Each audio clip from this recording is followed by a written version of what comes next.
Network Marketing Pro is proud to present the national bestseller, Go Pro, 7 Steps to Becoming a Network Marketing Professional, read by its author, Eric Worre.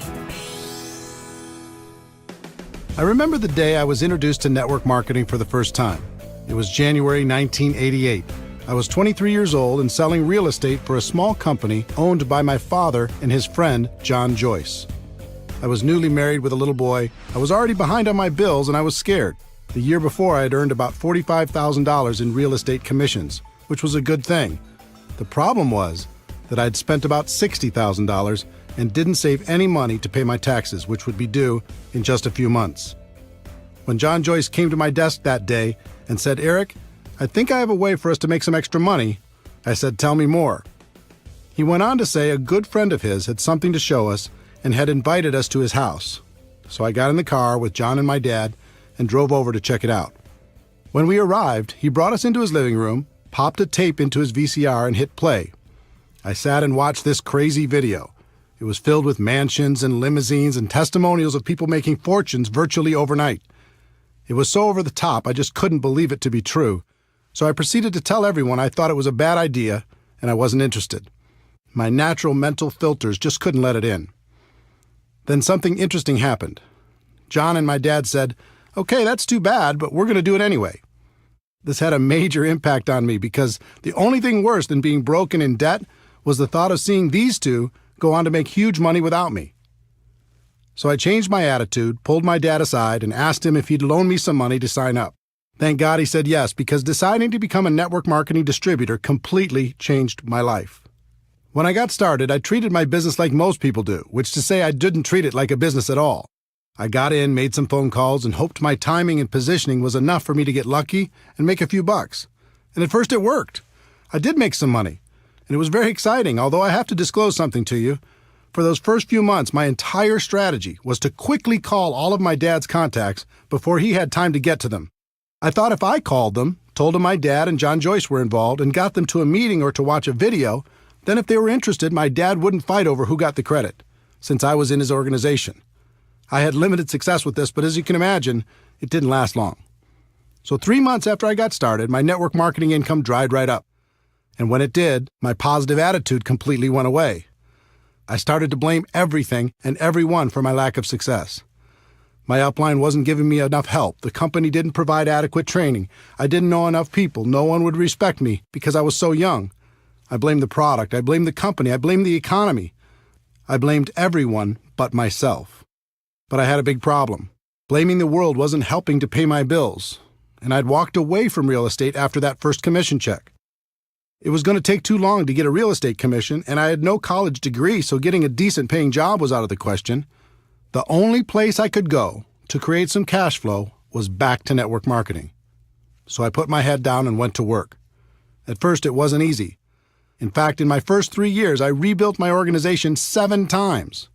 I'd build it up and it would crash, and I'd build it up again and it would crash over and over and over again. After those first 3 years, I was more than discouraged. I'd almost lost hope. Then something happened that changed my life. Actually, it was a combination of 2 things. It was the night before a company convention, and I was watching a news program on television. They had a guest who was an expert on a topic I can't recall now. What went through my mind was, how does a person become an expert on that topic? The only thing I could think of is they must have decided to become experienced, learn everything they could, read every book, talk to every other person, and learn it so completely that they became an expert. The next day I went to the company convention and watched superstar after superstar walk across the stage. And then it was like being hit by lightning. It finally clicked in my brain that if I truly decided to do it, I could become an expert at network marketing. I could focus on the skills. I could practice until I became an expert, and no one could stop me. Up until that moment, I was always looking for an angle. I was hoping to get lucky. I was hoping to sponsor that one superstar who was going to change everything. And I was scared I would lose my chance if it didn't happen soon. In an instant, everything changed. I realized I didn't have to worry about getting lucky. Timing and positioning were nice, but not necessary for my long-term success. I didn't have to worry about my upline, knowing the right people, or anything else. All I had to do was become an expert. So I decided that day to change my focus and develop the skills to become a network marketing professional. It was a day that changed my life. Since then, my life has been an amazing adventure. Network marketing became a career for me. I have complete time freedom. I've met the most amazing people around the world. I've been able to touch and be touched by the lives of hundreds of thousands of people, travel all over the world, contribute to the causes that are important to me, and most importantly, become a better person in the process. All of this happened for me, and it can happen for you too. In this audiobook, I'm going to give you the fundamental principles that can guide you to becoming a network marketing professional. They've served me well over the past few decades, and I know they'll serve you just.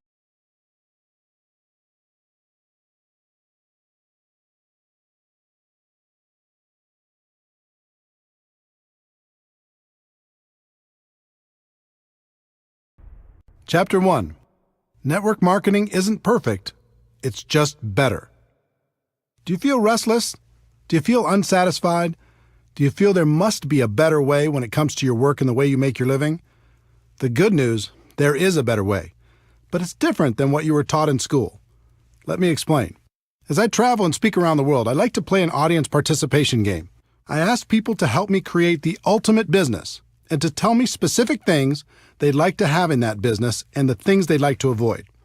It always makes for a very interesting list. If we were face-to-face, I'd do the same thing with you now, but since we're not, let me summarize what people from over 30 countries have told me while creating what I like to call the perfect career list. People usually start naming things they don't want. No boss, no commute, no alarm clock, no employees, no politics, no compromises, no discrimination, no educational requirement. And then as people start to use their imagination in a more positive way, they start to visualize some positive attributes.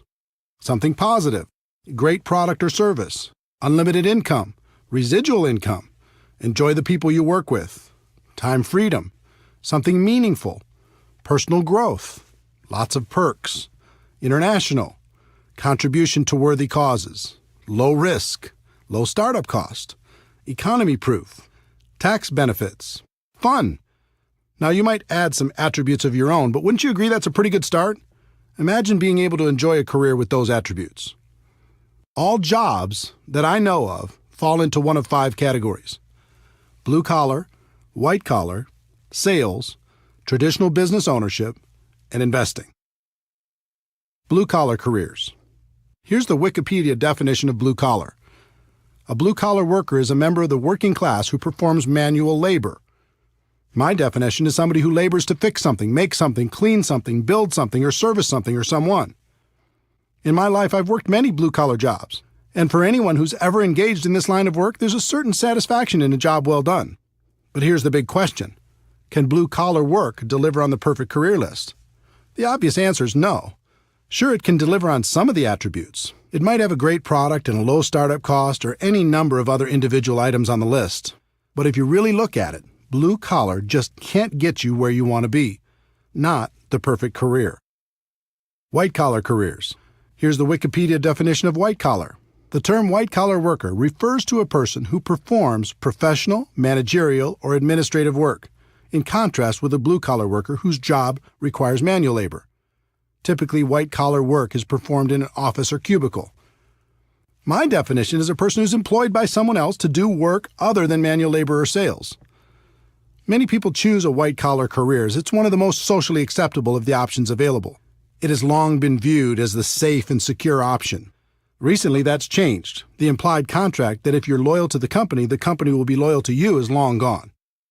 I've also been a white-collar worker in my career. In my experience, there are 2 types of people who do this type of work: achievers and hiders. Achievers are the people who want to perform at a high level. They are ambitious, motivated, and energetic. They are full of ideas and want to move up the corporate ladder, which are great attributes to have. But there is a downside for the achiever. The moment a person decides to be an achiever, they become a target. Their boss sees them as threatening to their job, so they start to hold them down or take shots at their reputation. Their peers see them as a person who will either embarrass them or keep them from getting a promotion, so they start to do what they can to undermine their accomplishments. So to remain an achiever and survive in this hostile environment, a person must become good at one thing that has nothing to do with their productivity, and that's politics. They must learn how to navigate the political world by diminishing their enemies and strengthening their relationship with powerful people. In fact, some of the most successful people in the corporate world aren't achievers at all. They're just pure politicians. So if you decide to work in the corporate environment and to be an achiever, you must accept the fact that you must become a good politician also. Now let's talk about the hiders. These are the people who hate politics but still need a job. They learn not to be the ambitious achiever. They don't stand out. They don't speak up in meetings. They don't bring new ideas. They hide. They keep their heads down and do as they're told. They do just enough so they aren't talked about negatively. They survive. And this has worked for decades. But in the new economy, it's becoming much more difficult to hide, and people are running out of time. So back to our perfect career list. Can a white-collar job deliver on the list? Again, the clear answer is no, certainly in not very many areas. Sales. Some people choose to get away from being an employee and get involved in a sales career. This is certainly more adventurous because typically salespeople are paid on their production instead of by the hour. I've known thousands of salespeople. There's a common theme I've noticed over the course of my career. The typical salesperson will have a period of time where everything goes perfectly. Everything they touch turns to gold, and they make some really good money. As soon as that happens, they almost always set their lifestyle to that level of income. They buy a new house, get new cars, put their kids in better schools, purchase a vacation home, the works. Everything's great for a while. And then something changes. The company changes the compensation plan. Their territory gets reduced. A competitor shows up. They lose their best customer. The economy goes into recession. New technology makes their offer less valuable, or government regulations change their industry. These are just a few examples. There are hundreds more reasons why the salesperson's world could, and probably will, get more complicated. When that happens, with the big lifestyle they've developed, now 40 hours a week isn't enough to pay the bills. So they go to 50 hours a week, and then 60, and then 70. And then their life gets very small. Yes, they have the stuff, but they don't have the time to enjoy it. The other challenge for the sales career is, no matter how a person does, they still start at zero the next day. It can be tiring to live under that kind of pressure over a long period of time. Can a sales career pay the bills? Sure. But can it deliver on the perfect career we described earlier? Again, the answer is no. Traditional business ownership. Some people opt for the big dream, building their own business where they're the boss and they call the shots. It's an exciting idea, isn't it? Here's the reality for most people. Step 1. They use their life savings, take on new debt, and many times borrow money from friends and family to get started. Step 2. They take on more debt in the form of leases and personal guarantees in just about every direction. Step 3. Now, instead of focusing on what they're good at, let's say they were great at sales and decided to start their own business, they have to be all things to all people. They act as attorney for legal matters, accountant for financial matters, babysitter for employee matters, negotiator for purchasing matters, and collection agency for accounts receivable matters. They even get to take out the garbage. They're doing everything but selling, which is what they were good at in the first place. Step 4. They struggle. Instead of owning the business owns them. They're the first person to work and the last person to leave, and after everyone else gets paid, they might be able to take home enough money to pay their own bills, let alone reduce the debt they incurred to start the business in the first place. Step 5. They succeed or they fail. They either hit a point down the road where the business is successful, or they fail, many times filing for bankruptcy and falling back into a corporate or sales job. And even if they are successful, that usually means a lifetime of long hours and stress. Sounds romantic, doesn't it? If you haven't started your own business before, ask friends who have if this description isn't accurate. Most people who start their own traditional business aren't worried about getting a return on their investment. They just want a return of their investment. It's pretty clear that traditional business ownership can't provide the perfect career as we've described it. The investor. The last category of ways to earn a living in the world today is to be an investor. And what do you need to become an investor? Money, right? If you don't have a lot of money, it's going to be very difficult to earn a living from the return on your investments, especially if you try to be conservative to reduce the risk of loss. But let's say you do. What's the next thing you need in order to be a successful investor? You need to have incredible knowledge and skill. I know more people than I could count who were skillful real estate investors over the years. But when things radically changed in the real estate market, their skill couldn't help them. They lost big. Would you like to invest in someone's traditional small business? Good luck. In most cases, you won't be an investor. You're more likely to be a philanthropist. How about the stock market? People do great there, don't they? A few do, at least from time to time. But I know more people who've lost than have won, especially in the past decade. It's very difficult to have guaranteed returns when you're not in control. And trust me, as an investor, you are not in control. Anything can happen, and it can happen overnight. Let me tell you a story to illustrate that point. In late 2001, I was living large. I'd sold a company I co-founded and was working as a very highly paid consultant. For my part of the sale, I received approximately 170,000 shares of stock in the new company. It was publicly traded on the New York Stock Exchange and selling for about $44 a share, which meant the value of my stock was around $7.5 million. I had big income and a great portfolio. Life was good. I used part of the stock to secure a home construction loan of about $2 million for a dream house I was building. As for the rest, I didn't diversify because I knew the company was in great shape with a good product and an amazing sales force. Then something out of my control happened. Overnight, the stock went to $37 a share because a group of investors had targeted the company and shorted the stock. In other words, the lower the stock price went, the more money they'd make. I thought it was ridiculous because the company was doing great. So I bought some more shares at $37, using my existing shares as collateral, knowing the price would go back up. It went to $33. I bought more shares. It went to $27. I started getting margin calls, which meant if I didn't send them money, they were going to start selling my shares to cover the losses. I didn't have it to send. The stock continued to go down. It went all the way to $10 a share, and my $7.5 million was gone. Poof. All in less than 90 days. Now, the stock eventually came back and the company was taken private for $65 a share, but I wasn't there to capitalize on it. I was wiped out.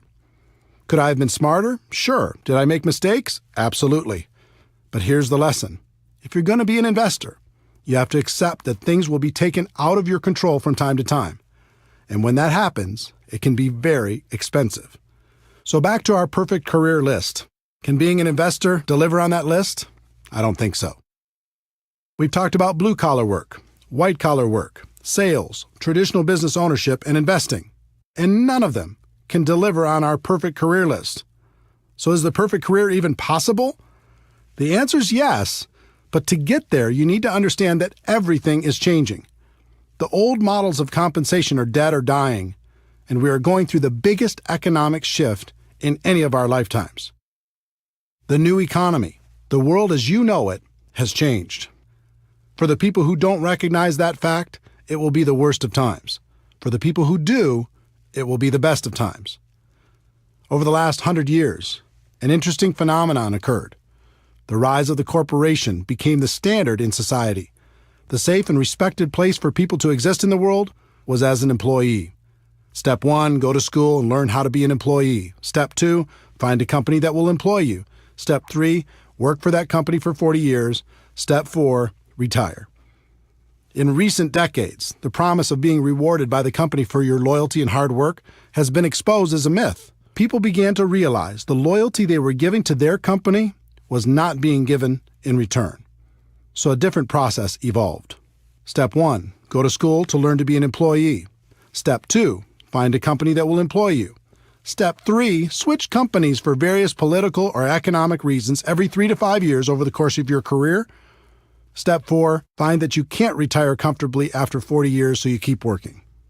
And now we're going through the biggest shift in any of our lifetimes. For a century, companies have paid people by the hour, by the week, or by the year. That's changing on a global level. The world is moving towards a performance economy, and it's already happening. Here's what that means. In the future, you're only going to be paid for performance. You won't be paid for your time anymore. Servers in the food industry already live in this model. They get a very low hourly wage required by law, and they make their living through tips based upon their performance. If you can imagine the same model being applied to virtually every job in the world, you'll see what's coming. The person cleaning the rooms in a hotel won't be paid by the hour anymore. They'll be paid by the room. For office workers, here's an example. A person has a $60,000 annual salary. Step one, the company will lower that salary to something like $50,000 because with today's marketplace, there's other people who will take the job for a lower amount. Step two, they'll reduce their base salary to something like $20,000 a year. Step three, they'll tell that person that they can get an additional $30,000 over the year if they hit certain performance benchmarks on a monthly basis. In other words, if they hit their numbers, they can make an additional $2,500 a month. Now the pressure's on and the company's loving it. If you don't hit your numbers, they can save even more money. If you do hit your numbers, guess what's in your future? They're going to raise your requirements. Unless you are extremely specialized, this will happen to you if it hasn't already. Count on it. And it will happen in every single profession worldwide. The evolution has begun. Why is this happening?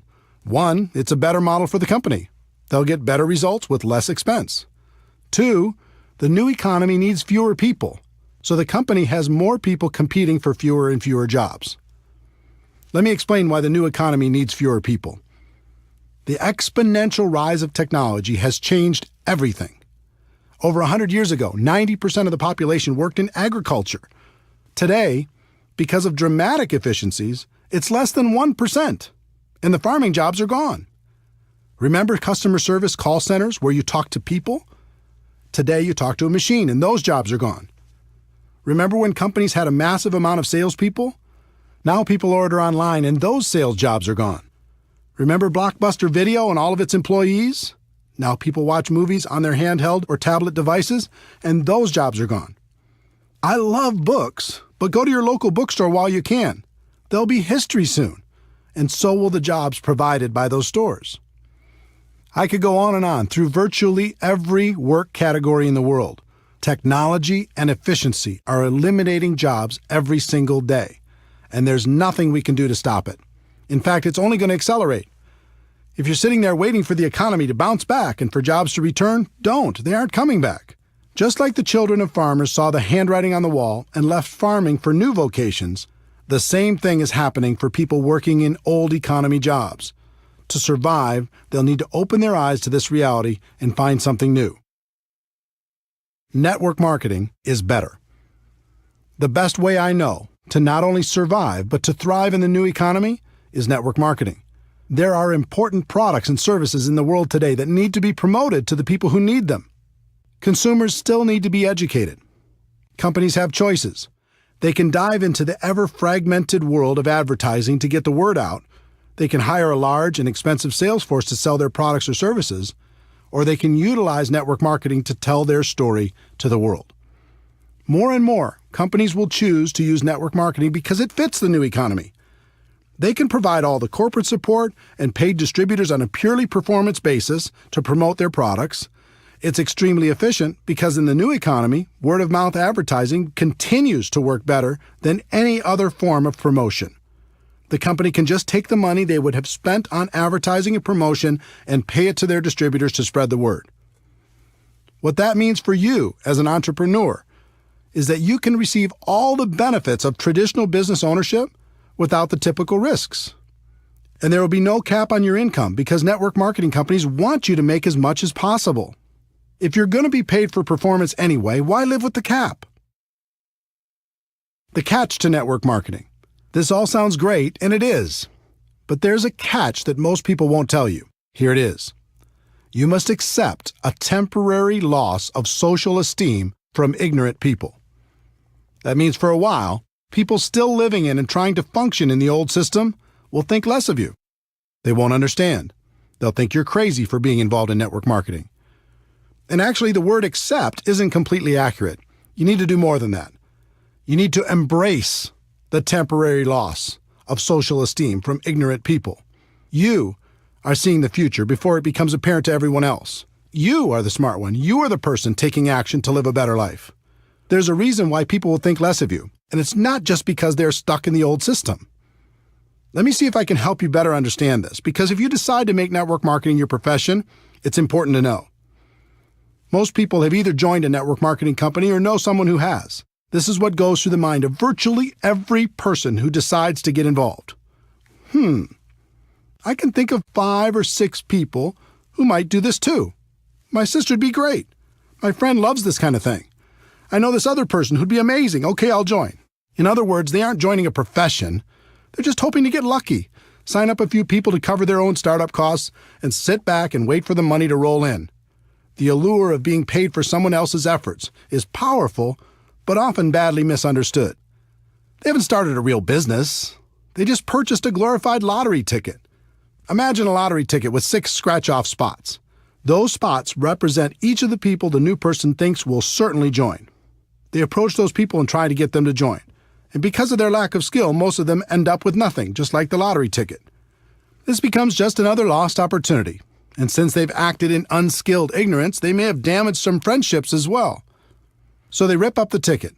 And instead of taking responsibility for not really starting their business, they blame network marketing and make sure to tell the world, look, I've been there. I've done it. I talk to every person I know. And network marketing just doesn't work. Save your money.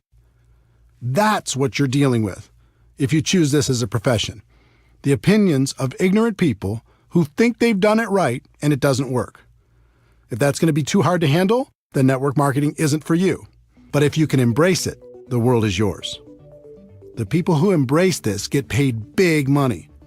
Companies will pay unlimited amounts to people who can help blind people see, who can educate the ignorant, and who can build a community of like-minded people. Some people like to say perception is reality. I hate that saying. All great leaders in the world have ignored it for centuries. What if Nelson Mandela had said perception is reality? What if Martin Luther King Jr. had said perception is reality? What if Steve Jobs had said perception is reality?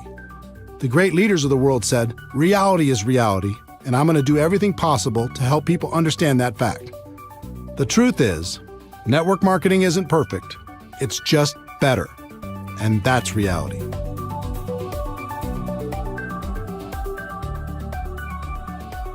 Chapter 2.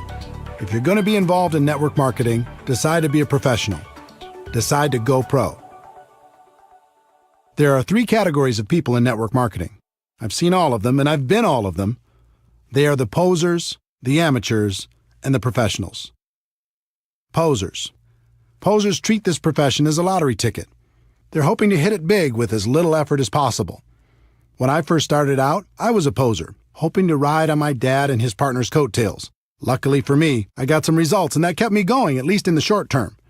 But I think you can agree with me that remaining in the poser category is a bad idea. Within about 90 days, I moved out of that category and became an amateur. Amateurs. Amateurs focus on different things. One of the things I continued to focus on as an amateur was luck.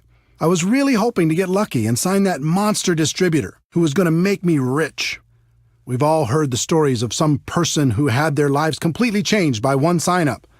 In reality, even if some of those stories are true, it really doesn't serve our profession very well because it makes people spend their time hoping for that big hit. The second thing I focused on as an amateur was timing. I was always worried about timing. Did I get in early enough? Could I be the youngest top person in my company? How many other leaders were already in my local market? Were there too many to compete against? Were there enough to get true momentum? How was the company? Was it too big? Did I miss the growth curve? Was it too small? I was obsessed with the idea of timing. The third thing I focused on as an amateur was positioning. Was I in the right organization? Did other people have a better position than me? Maybe I didn't have the right upline. Would I do better somewhere else? And the fourth thing I focused on as an amateur was shortcuts. I was always looking for an angle. Any gimmick that came down the road, I was up for it. Newspaper advertising? Okay. Help wanted signs by the side of the road? Let's do it. Passing out flyers at the mall? I'm in. Going door to door? Let's try it. The internet didn't exist when I was an amateur.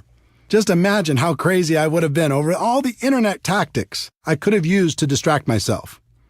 What that meant was, every time I heard of some shiny new approach being trained by anyone in the world, I was digging into it to try to find the shortcut. And then I finally made the decision to go pro. Wikipedia's definition of a professional is a person who is paid to undertake a specialized set of tasks and to complete them for a fee.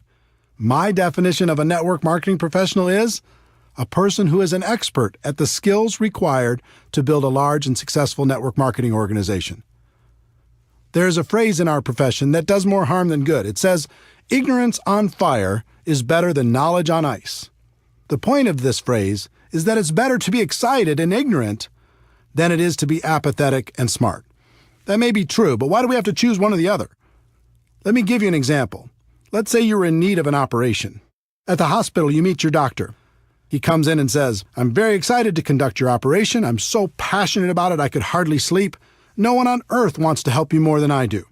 You say, "Wow, thanks, doctor. How long have you been doing these type of operations?" And he says, "Well, I've never had any schooling on this particular operation, and I've never practiced, and I've never done one, but it doesn't matter because I'm so passionate." How are you going to feel? Enthusiasm is great, but eventually you have to marry that passion with skill. Professional athletes will devote endless hours to preparing for competition. But when they join network marketing, they won't give one day's worth of effort to learning our skills. Doctors will devote a decade of their lives at huge financial expense to become physicians. But when they join network marketing, they won't give a month's study and practice to becoming a network marketing pro. In his book Outliers, Malcolm Gladwell's research showed it takes approximately 10,000 hours of practice to reach the expert level at anything. With 4 hours a day of practice, that adds up to about 7 years. That formula applies to network marketing as well. It's going to take about 7 years for you to become world class. The good news is the profession is very forgiving and you can earn a lot of money while you're becoming an expert. The trick is not to get complacent. Don't stop learning while you're earning. When I made the decision to go pro, everything changed for me. I stopped focusing on luck, timing, positioning, and shortcuts. I even stopped focusing on the money. My world changed when I started focusing on the skills and made the commitment to practice until I mastered them. Another thing happened when I decided to go pro. All of a sudden, my group started to grow. It was like people could sense my change of focus and my commitment to excellence, and they wanted to be part of it. Think about a time in your life when you were around a person committed to excellence. It might have been a teacher, a coach, a boss, or a friend. How did it make you feel? It was inspiring, right? You'll find you'll be an inspiration to others when you make this important shift. Bottom line, if you're going to be involved in this great profession, decide to do it right and treat it like a profession. If you go pro, this business is great. If you stay a poser or an amateur, you're going to be miserable. And by now, you've noticed I use the word profession a lot. I do that on purpose. Network marketing is more than just a project. It's not an industry, it's a profession. If you do it right, it's truly a career choice. It can take you out of working in a job that doesn't make you happy to a place of total freedom. That's why I call my website networkmarketingpro.com.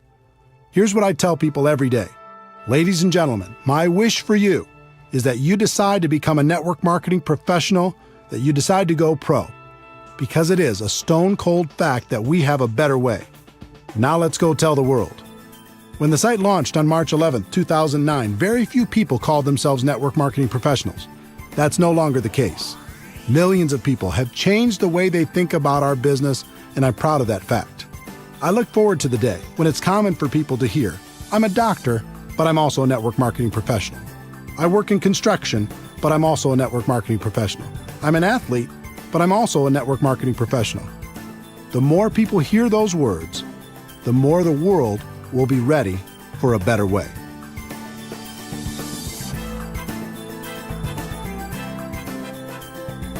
Chapter 3. Like any profession, you'll need to learn some skills.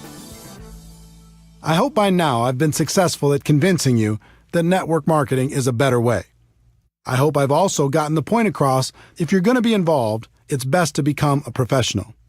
The next step is recognizing that you'll need to learn some skills. But before we get to those skills, let me give you some good news. Unlike most professions, you're not going to need a lot of money for your education. You won't have to take out student loans, and you can actually earn while you're learning. In addition, this profession isn't biased. In fact, it's the most equal opportunity in the world. Your background, experience, contacts, age, race, or gender aren't going to be factors in your ability to learn the skills to go pro. And finally, this isn't complicated. The skills necessary to grow a large and successful business are extremely learnable, and you're going to have a surprising number of people financially motivated to help you learn them. There are 3 primary elements to your network marketing business. First, you have the company's products. If some people are successful in marketing those products and you're not, it isn't the product's fault. In other words, everyone in your company has the same products to offer to the public. Second, you have the company's compensation plan. If some people are making a lot of money and you're not, it isn't the compensation plan's fault. There isn't one plan for men and one for women. There isn't one plan for different age groups or educational backgrounds or for the color of your skin. The compensation plan is the same for everyone. The third element is the most important, and that element is you. You are really the only variable. Everyone has the same product and the same compensation plan, but you're going to be the difference between success and failure. That means right here and right now, you need to take responsibility for your network marketing business. Decide today never to blame anyone or anything else for your lack of results. In fact, in network marketing, there's something of an epidemic going on. People just love to blame their upline, the people above them in the structure, for all of their problems. If my upline did this for me or did that for me, everything would be better. If you're committed to building a large and successful organization, I'd encourage you to do something important. I'd like you to say goodbye to your upline. Call them up and say something like, I want to thank you for this opportunity. I appreciate it. Getting into business for myself was important, and I appreciate you introducing me to a company that you believe in and that I now believe in as well. But from now on, when it comes to building my business, I'm going to use you as a resource, but never as an excuse. I may call on you from time to time. If you're available, that's great. If you're not, that's okay too. I'm going to build my business, and I understand one thing. It begins and ends with me. Everything changes when you take full responsibility for your network marketing career. Would it surprise you to know that there are only 7 fundamental skills necessary to build a huge business in network marketing? 7, not 70. Each one's fairly basic, but it always amazes me how little effort people put into learning them. If a college course were offered on network marketing, it would be one of the easiest classes to take. It's not rocket science, but you'll be happy to know it's one of the highest paid skill sets in the world. Let's explore each of them together.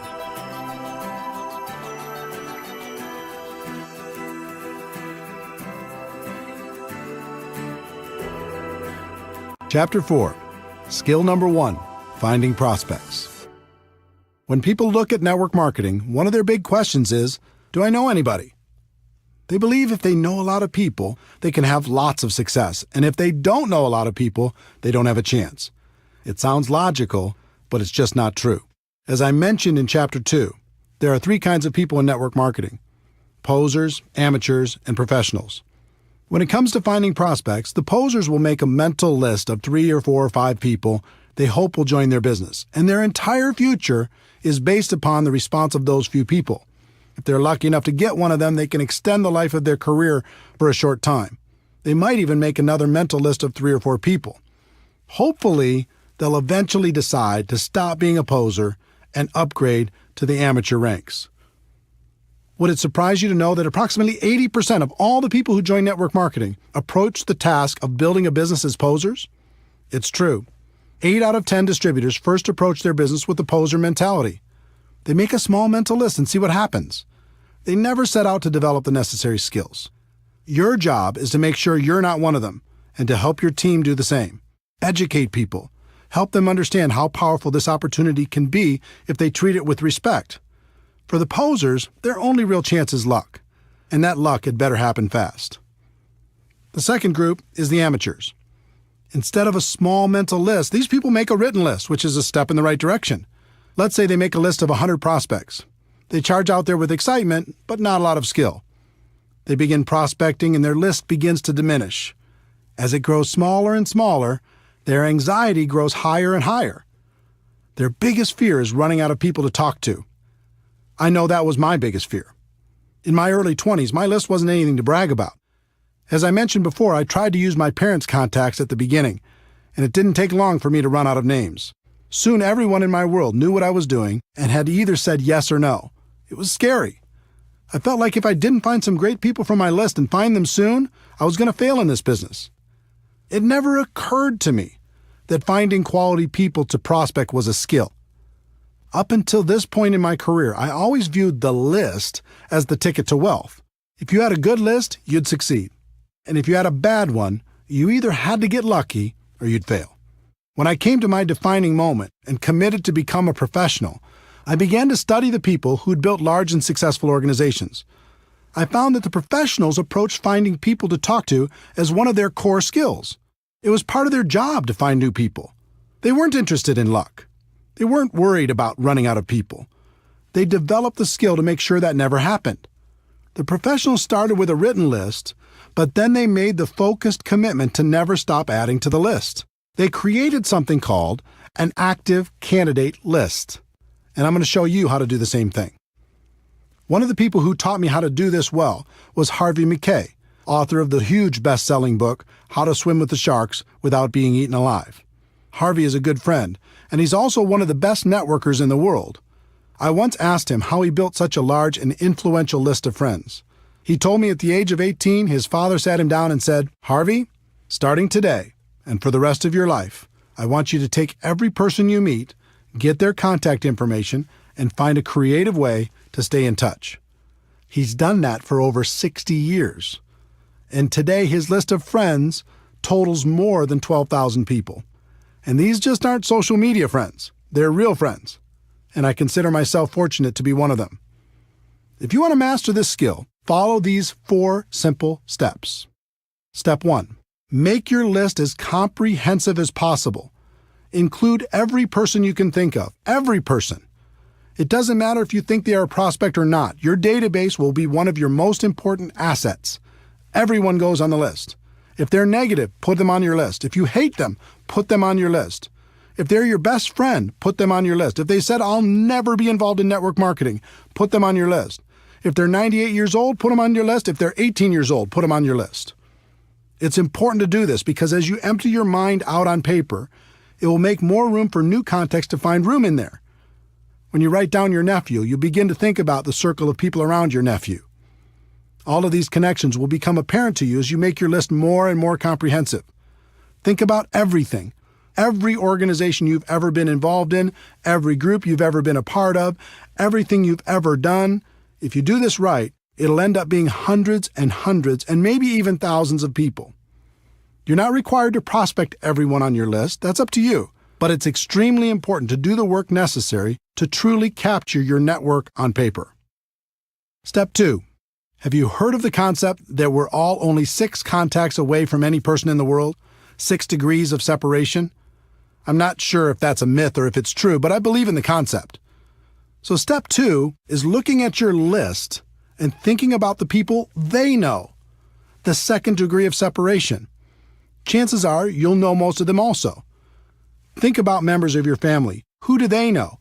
Add them to your list. Think about your friends. Who do they know? Add them to your list. Think about all the relationships in your life. Who do they know? Add them to your list. Don't worry about what you're going to do with this list yet. We'll talk about that a bit later. Just keep building it. Step 3. Constantly expand your list. This is why the professionals call this an active candidate list. It never stops growing. The pros have a goal to add at least 2 people to their list every single day. They may not prospect them, but as Harvey Mackay's father said, they go on the list, and you should find a creative way to stay in touch. Harvey's book, Dig Your Well Before You're Thirsty, deals with this concept. If you think about this as a core skill, you realize it isn't very hard. You come into contact with people every day. Just add them to your list. You meet people through online social media. Add them to your list. You do business with new people. Add them to your list. My friend Jordan Adler is the author of Beach Money. He's also a 7-figure-a-year earner in network marketing. He's a master at step 3. He just lives his life and is always making new friends. And if you look at his business, almost all of the people he's recruited into his huge organization are people he didn't know before he started his network marketing business. He's a pro. Professionals develop a higher level of awareness. They pay attention to the world. They know they'll be introduced to new people all the time. Posers and amateurs don't even notice. They just go through their day saying, "What people? I don't see any people." How hard would it be to raise your awareness and add 2 new people a day to your list? Think about it. If you did that 6 days a week, that is over 600 new people a year. Do that for 5 years and it's over 3,000 people. Can you see why professionals don't worry about running out of people to talk to? Please understand, I'm not saying you should assault these people with your pitch the moment you're introduced. Some people in network marketing make that mistake, and it's not good. Just add them to your list, make friends, develop a connection, and when the time is right, you can help them understand what you have to offer. Step 4, network on purpose. Professionals network on purpose. It's hard to meet new people if you're hiding from the world. Get out there, have some fun, join a new gym, have fun with a new hobby, volunteer for a cause that's important to you. Find places and organizations where you can meet new people.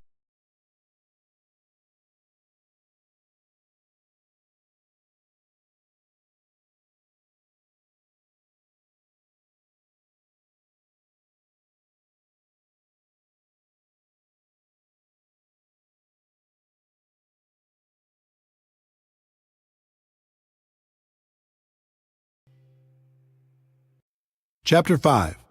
Skill number 2. Inviting prospects to understand your product or opportunity. Once you've identified your prospects, the next skill is learning how to properly invite them to find out more about your product or opportunity. This is by far the most critical skill to develop. I call it the gateway skill for network marketing. If you aren't successful in getting anybody to take a look, then we can guess what your future will look like in MLM. Most people think you must start off with a great reputation and have a lot of influence with others for them to take a look at your opportunity. It's just not true. When I first started in 1988, I had no reputation and no influence. I barely escaped high school, attended one semester of community college before dropping out, and had a total of 18 jobs, all before the age of 23. Do you think I had a lot of respect in the community? I had zero.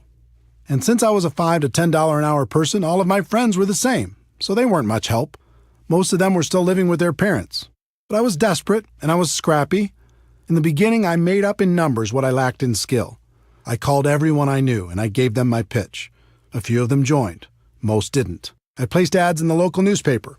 I gave all of the people who responded my pitch. From all of that activity, a few joined. Most didn't. I tried everything. I was like a hunter with the goal of bagging an elephant. I went around with my gun/opportunity in my hand and shot at everything that moved. I didn't really care about relationships. All I cared about was getting the new recruit. My attitude was some will, some won't, so what, next. But because I was a hunter, everyone around me felt hunted, and they started to avoid me, and it wasn't fun. Even worse, the people I did get to join my business tried to do the same thing I was doing, failed, and then quit. After 3 or 4 years of frustration, I came to my defining moment and started studying successful people in MLM to see what they did. What I found surprised me. They weren't hunters. They were more like farmers. They built relationships. They built friendships. They learned how to build trust with the people they met, and were able to skillfully transfer the belief they had about their products and opportunity. Their goal wasn't to immediately recruit their prospects. Their initial objective was to educate their prospects on what they had to offer, and then let those prospects decide if it was something they wanted to do. This was a huge switch in strategy for me, and I began to look at things differently. I put myself in the prospect's shoes and thought about what would be attractive to me and alternatively, what would cause me to put up my defenses. I realized why the pros had such great results. Instead of acting like sharks, they were more like coaches or consultants. They built relationships and then offered common sense solutions to people's problems. Who wouldn't like that? The other thing I noticed with the professionals is they didn't pitch their product or opportunity. Instead, when the timing was appropriate, they just invited people to do one of two things, based upon the individual prospect situation. The first thing they did was invite people to attend some sort of event, such as a one-on-one or two-on-one meeting with another member of their team, or a 3-way phone call conversation, a small group presentation in their home, an online webinar, a local hotel meeting, or some larger company event or convention. Professionals understand that personal interaction is a critical component when it comes to building trust and transferring belief, so they try to connect people as much as possible. The second thing they did was invite people to review some sort of tool. I'm a big believer in using tools to help educate a prospect. Tools take many forms. There are CDs, DVDs, magazines, brochures, websites, and online presentations. With some companies, you can even let people sample the product and treat that as a tool. There's no question that technology continues to evolve, offering more and more convenient ways to help educate prospects. but I have to interject a personal opinion based upon experience. While technology allows us to get people quality information quickly, there's nothing like a physical tool. In a world of bits and bytes and in a network marketing world where it's important to build trust, a physical tool makes it real. Of the two methods used to help educate the prospect, events are the most effective. There are lots of reasons. There's a physical interaction from meeting with people, and that helps build trust. There's the important element of social proof. It's valuable for the prospect to see that there's other people actively involved and find out what those people are like. There's education on the product and the financial opportunity. They get to see firsthand the kind of support that's involved, and they realize they won't have to do everything by themselves. In most cases, there's an excitement and urgency at these events, and they get to hear stories of how things are going for other people. Those are some of the benefits. The only downside to events is they can be difficult to schedule and confirm, especially for a brand new person. If you don't have the skills, it's fairly common to invite 20 people and have 1 or 2 show up, and that can be very discouraging. For building a large and duplicating organization, I've found that a tool is a better first step. Remember, our goal is education and understanding. We want people to know what we have and understand how it can benefit their lives. A tool is a great way for people to become educated and hopefully excited in the middle of their busy lives. They might not have time to drive across town to meet with you, but they can listen to a CD in their car or watch a short DVD, read a magazine, or watch an online presentation. If you were to look back at my career, you'd see that tools changed everything for me. In 1990, my company came out with a video that was dynamic and exciting. Even though it was wildly expensive at $15 each, back then it was worth it. Because when you learned how to invite people to watch that video, the results were dramatic. Everyone in the company became focused on a daily method of operation that centered around inviting people to watch our video. We allowed no distractions. Our entire culture revolved around this strategy, and our growth went through the roof. Events were still very important, but they were a second step after a person watched our video. By adopting this new approach, my organization finally broke out, and I was able to enjoy the experience of having a group that grew with or without me. It was more fun than I can describe. My group grew from a few dozen to a few hundred and then a few thousand. All I did was learn how to successfully invite people to watch a video, follow it up with an invitation to an event, and teach everyone else to do the same thing. The second career breakthrough took the form of an audio cassette. Yes, I said cassette. This was 1992, and that's all we had. The company was launching something new and exciting, and this time I personally recorded an audio that explained the opportunity in detail. We sold it for 50 cents a piece, which covered our costs, and in less than 1 year, that little audio cassette sold over 1 million copies. We taught people how to invite prospects to take that cassette, put it in their car, and listen to it right away. The results were amazing. We trained people to get 100 cassettes at first, get them out to everyone they knew, and then had them focus on getting out 2 a day after that. Using that simple system, my income grew to almost $1 million a year. Different companies use different tools and event strategies to grow their business. Some use home parties, some use online presentations, some use one-on-ones with magazines and flip charts. Find what's working best in your particular company, develop your daily method of operation, and then train your people how to effectively do the same and invite their prospects to plug in. As a professional, you're going to be inviting your prospects to review a tool or attend an event. Here's what you're not going to be doing. You're not going to be pitching people and trying to dazzle the world with your wisdom. That approach will feed your ego, but steal from your bank account. Let me give you my formula for financial independence in network marketing. Your ability to get a large group of people to consistently do a few simple things over an extended period of time. It was this formula that helped me break out of network marketing mediocrity, and it will help you do the same. For years, I focused and depended on my ability to persuade other people to join me. Then I graduated to finding a few key leaders I could train to do what I was doing. And finally, I learned the formula I just gave you and began to focus on getting a large group of people to consistently do just a few simple things and to keep doing them. When that happened, everything changed for the better. Those are the fundamentals. Let's take a moment to talk about the emotions of inviting. There are 4 basic rules. Rule number 1. You must emotionally detach yourself from the outcome. This is extremely important. Remember, our initial goal is education and understanding. It's not getting a new customer or signing a new distributor. In other words, if you disconnect your emotions from that outcome and just focus on education and understanding, everything gets very simple. This sounds easy, but it's difficult to do. All of us come into this business with the hope of recruiting some great people. It's hard to disconnect from those expectations. But you need to remember, we're not hunters. We're not sharks. Our job is to educate people and help them understand what we have to offer. We act as consultants, offering suggestions on how people can live a better life.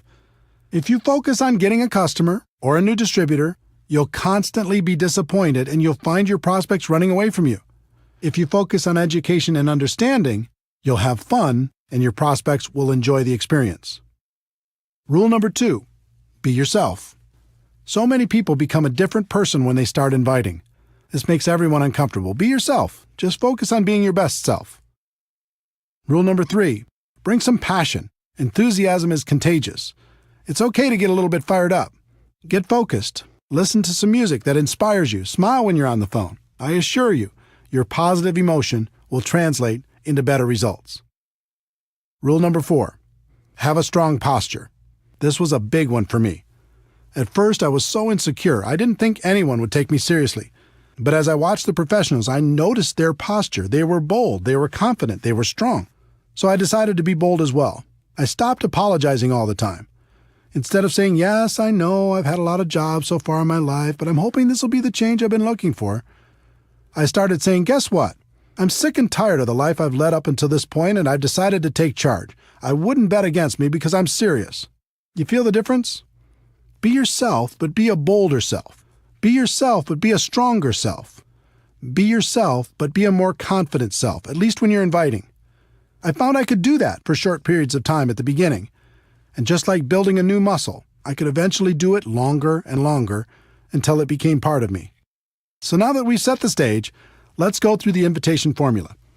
This formula is designed to be used over the phone or face-to-face. It's not to be used with texting, email, or any other communication tool, just on the phone or face-to-face.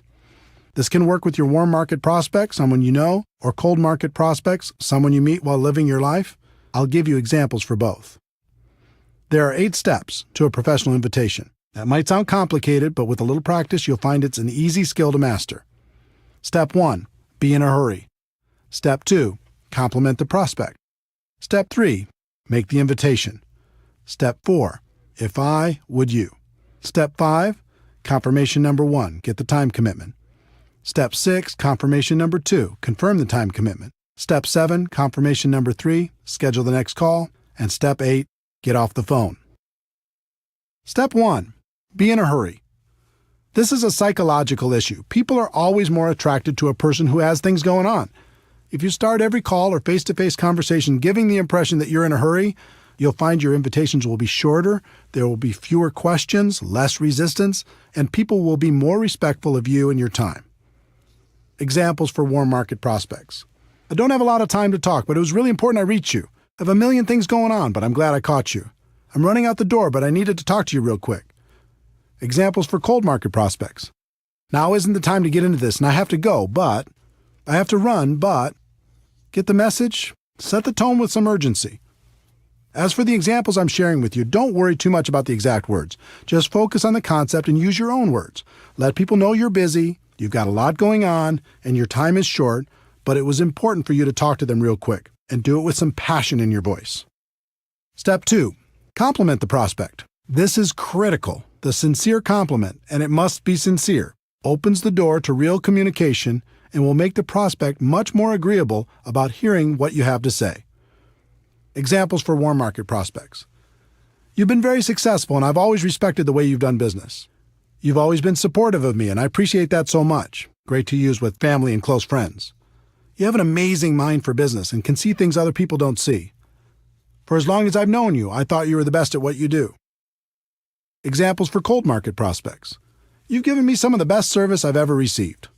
You're super sharp. Can I ask what you do for a living? You've made this a fantastic experience. The key to the compliment is it must be sincere. Find something you can honestly use to compliment your prospect and use it. This simple step will literally double your invitation results. When you start with urgency and a compliment, it becomes very difficult for a person to react negatively to your invitation. People don't hear compliments very often. It feels good. You'll find your prospects will become very receptive. If you study the pros, you'll find they are constantly putting people in a good mood through their honest and sincere compliments. It helps to build rapport. It helps to open people's minds. And mostly, it helps achieve our goal of education and understanding. Step 3. Make the invitation. This is a situation where one size does not fit all. There are 3 kinds of invitation approaches for the network marketing professional. The direct approach. This is used when you're inviting people to learn more about an opportunity for them. Most people use a direct approach for all of their prospects. It usually goes something like this: I found a way for you to get rich. Let me tell you all about it, blah, blah, blah. I understand the passion, but really, who's going to get excited about that unless they're getting a call from a millionaire? That doesn't mean the direct approach doesn't work. It does. It has an important place in your invitation process, but it should be reserved for people who know and respect you or for people that you know are searching for something better. Examples for warm market prospects. When you told me you hated your job, needed more money, wanted to find a new house, etc., were you serious or were you just kidding around? They'll almost always tell you they were serious. Great, I think I found a way for you to get it, solve the problem, make that happen. This is for situations where you know an area of their dissatisfaction, need, or desire. I think I found a way for us to really boost our cash flow. When I thought of people who can make an absolute fortune with a business I found, I thought of you. Are you still looking for a job or a different job? I found a way for both of us to start a great business without all the risks. Let me ask you a question off the record. If there was a business you could start working part-time from your home that could replace your full-time income, would that interest you? Examples for cold market prospects. Have you ever thought of diversifying your income? Do you keep your career options open? Do you plan on doing what you're doing right now for the rest of your career? You can follow these cold market scripts or any variations with the following. I have something that might interest you. Now's not the time to get into it, but. The indirect approach. This is another powerful tool to help people get past their initial resistance and educate them on what you have to offer. The indirect approach is about asking the prospect for help, input, or guidance. I used this approach extensively and with great success when I first started out. Because of my lack of credibility at age 23, I couldn't get much success with a direct approach, so I learned to play myself down and play up to the prospect's ego. It worked incredibly well, and it still works today. Examples for warm market prospects. I've just started a new business and I'm really nervous. Before I get going, I need to practice on someone friendly. Would you mind if I practiced on you? This is a great approach for family and close friends. I found a business I'm really excited about, but what do I know? You have so much experience. Would you look at it for me if I made it easy on you? And let me know if you think I'm making the right move? A friend told me the best thing I could do when starting a business is to have people I respect take a look at it and give me some guidance. Would you be willing to do that for me if I made it simple? Examples for cold market prospects. When you meet someone from another city, state, or country, and if your company does business there, you can say, "My company is expanding in your area. Would you do me a favor and take a look at it and let me know if you think it would work where you live?" When you meet someone who might provide good input on your product, you can say, "I've started a business with a product I think makes a lot of sense, but I'd like to get your input. Would you be willing to check it out and give me your opinion?" The super indirect approach. The third approach is the super indirect approach. This approach is incredibly powerful because it works on a number of psychological levels. In this approach, you tell prospects they aren't a prospect, and you're just interested in finding out if they know someone else who might benefit from your business. It's very effective. Examples for warm market prospects. The business I'm in clearly isn't for you, but I wanted to ask, who do you know that's ambitious, money-motivated, and would be excited about the idea of adding more cash flow to their lives? Who do you know that might be looking for a strong business they could run from their home?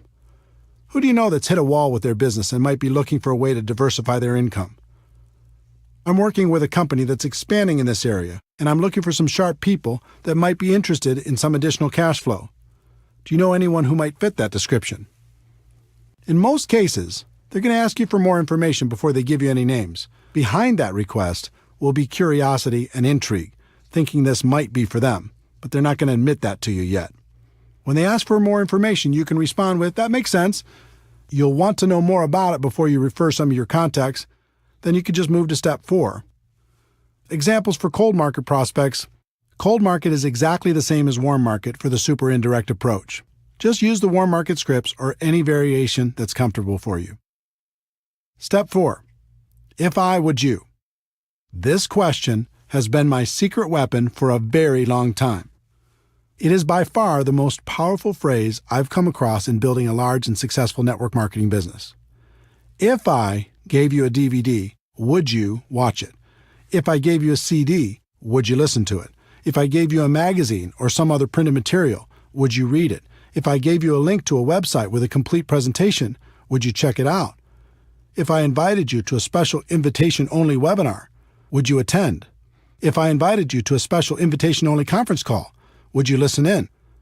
This question is so powerful, and for a number of reasons. First, it's reciprocal. You're saying you'll do something if they'll do something. As human beings, we're hardwired to respond positively to these types of situations. Second, it puts you in a place of power. You're in control. You're not begging. You're not asking for favors. You're simply offering a value exchange. And third, it implies that you have something of value to offer. You're saying that you will do something, but not unless the other person will do something in exchange. When you value what you have, people will respect you. When I first started, I didn't know about this magical question. I just said things like, I really, really, really want you to watch my video, try my product, listen to the CD, etc. You can imagine the results. The whole psychology of it is weak. If you use if I would you, you're having a business conversation. If you use I really, really, really want you, now you sound desperate, and a desperate distributor is not attractive. If you've used this approach, you already know what I'm talking about. If I would you gets results. It gets people to say yes. It helps prospects see what we have in a different light. Remember, our goal is education and understanding. If I would you helps us achieve that goal. If you started the call with urgency, complimented the prospect, made the invitation, and asked if I would you, their answer will be yes almost 100% of the time, and you can just go to step 5. If they ask for more information first, just respond with, I understand you want more information, but everything you're looking for is on the CD, DVD, printed piece, link, etc. The fastest way for you to really understand what I'm talking about will be for you to review that material. So if I gave it to you, would you review it? If they say no, then thank them for their time and move on. Also, review steps 1 through 3 to see where you might have done better, but do not give your material to them. So you've gone through the first 4 steps and the person said yes. Success! They've agreed to review your tool. Does that mean they'll follow through? Nope. In fact, only about 5% of your prospects will do what they said they would do if you just use the first 4 steps, and 5% is not a good number. To get closer to 80%, you need to complete the invitation process professionally. Step 5. Confirmation number 1. Get the time commitment. You've asked if I would you, and they've said yes. The next step is to get a time commitment. When do you think you could watch the DVD for sure? When do you think you could listen to the CD for sure? When do you think you could read the magazine for sure? When do you think you could watch the link for sure? Don't suggest a time for them. That's another mistake I made early on in my career. Just ask the question and wait for them to respond. This question makes them think about their schedule and their commitments, find a place to review your tool, and communicate that back to you. In other words, it makes it real. When you first asked if I would you and they said yes, it was someday. When you get the time commitment, it starts to be real. The only thing that matters is that they give you a time. It doesn't matter what that time is. Let them think about their schedule and tell you when they will have reviewed the materials for sure. About 90% of the time, they'll give you an answer. The other 10% of the time, they'll be vague, saying something like, I'll try to do it sometime. If they do that, then tell them, I don't want to waste your time or mine. Why don't we just lock in a time when you'll have seen it for sure? Remember, they've already said they'll review it in step 4. This is just confirming the time. The key to all of this is that they've now said yes twice. The first time when they answered if I would you, and the second time when you received a time commitment from them. So now you can give them the tool, right? Wrong. You're not done yet. The professionals take a few more seconds to complete a couple more steps before they're finished. Step 6, confirmation number 2, confirm the time commitment. If they tell you they'll watch the DVD by Tuesday night, your response should be something like, so, if I call you Wednesday morning, you'll have seen it for sure, right? If they say they'll listen to the CD by Thursday morning, your response should be, so if I called you sometime later in the day on Thursday, you'll have listened to it for sure, right? If they say they'll watch the link by July 1st, Your response should be, "So if I call you on July 2nd, you'll have looked at it for sure, right?" They will either naturally say yes or they will adjust the time slightly. In any case, the significance of step 6 is now they've confirmed 3 times and they are much more likely to follow through. And the key is, this isn't an appointment you've set. It's an appointment they've set. They said they'd review the materials. They would do it by a specific time. And if you called them after that, they would have reviewed the materials. You've asked the questions. Their answers made the appointment. Step 7, confirmation number 3, schedule the next call. This step is simple. Just ask, what's the best number and time for me to call? They'll give you what works best for them, and now you have a real appointment. All you have to do is be sure to remember to call when you said you'd call. They've said yes 4 times. The whole invitation took a few minutes, and your chances of achieving your goal of education and understanding has gone from about 5% to about 80%. Step 8, get off the phone. Remember, you're in a hurry, right? Once you've confirmed the appointment, the best thing to say to someone is something like, "Great, we'll talk then, gotta run." Too many people make the appointment and then unmake it by talking and talking and talking. Remember, our goal is education and understanding, and we're going to let the third-party tool do most of the work. Here are some examples of all 8 steps. A person you know who hates their job, direct approach. "Hey, I don't have a lot of time to talk, but it was really important I reach you. Listen, you're one of the most financially intelligent people I know, and I've always respected that about you. When you told me you really didn't like your job, were you serious or were you just kidding around?" They say they were serious. "Great, I think I found a way for you to create an exit strategy. I have a CD that describes what I'm talking about better than I can. If I gave you this CD, would you listen to it?" They say yes. "When do you think you could listen to it for sure?" They say Tuesday. "So if I call you Wednesday morning, you'll have reviewed it for sure, right?" They say yes. "All right, I'll check back with you then. What's the best number and time for me to call?" They give me the information. "Got it. We'll talk then. Gotta run. Thanks." A good friend, indirect approach. "Hey, I'm running out the door, but I needed to talk to you real quick. Do you have a second?" "Great. Listen, you've always been so supportive of me, and I appreciate that so much. I've just started a new business, and I'm really nervous. Before I get going, I need to practice on someone friendly. Would you mind if I practiced on you?" They say sure. "Great. If I gave you a DVD that laid out the information in a professional way, would you watch it?" They say yes. "It's about 15 minutes long. When do you think you could watch it for sure?" They say Thursday. "So if I called you Friday morning, you'll have reviewed it for sure, right?" "Fantastic. What's the best number and time for me to call?" They give you the information. "Great. We'll talk then. Gotta run. Thanks." A highly successful person, super indirect approach. "I know you're busy, and I have a million things going on too, but I'm glad I caught you. You've been wildly successful, and I've always respected the way you've done business. I've recently started something new, and I'm looking for some sharp people. It's clearly not for you, but I wanted to ask, who do you know who's ambitious, money-motivated, and would be excited about the idea of adding a significant amount of cash flow to their lives?" They say they do know some people. "I understand that you'd want to know more about it before you recommend people. I have a DVD that explains exactly what I'm doing and the kind of people I'm looking for. It's brief. If I sent one to you, would you review it?"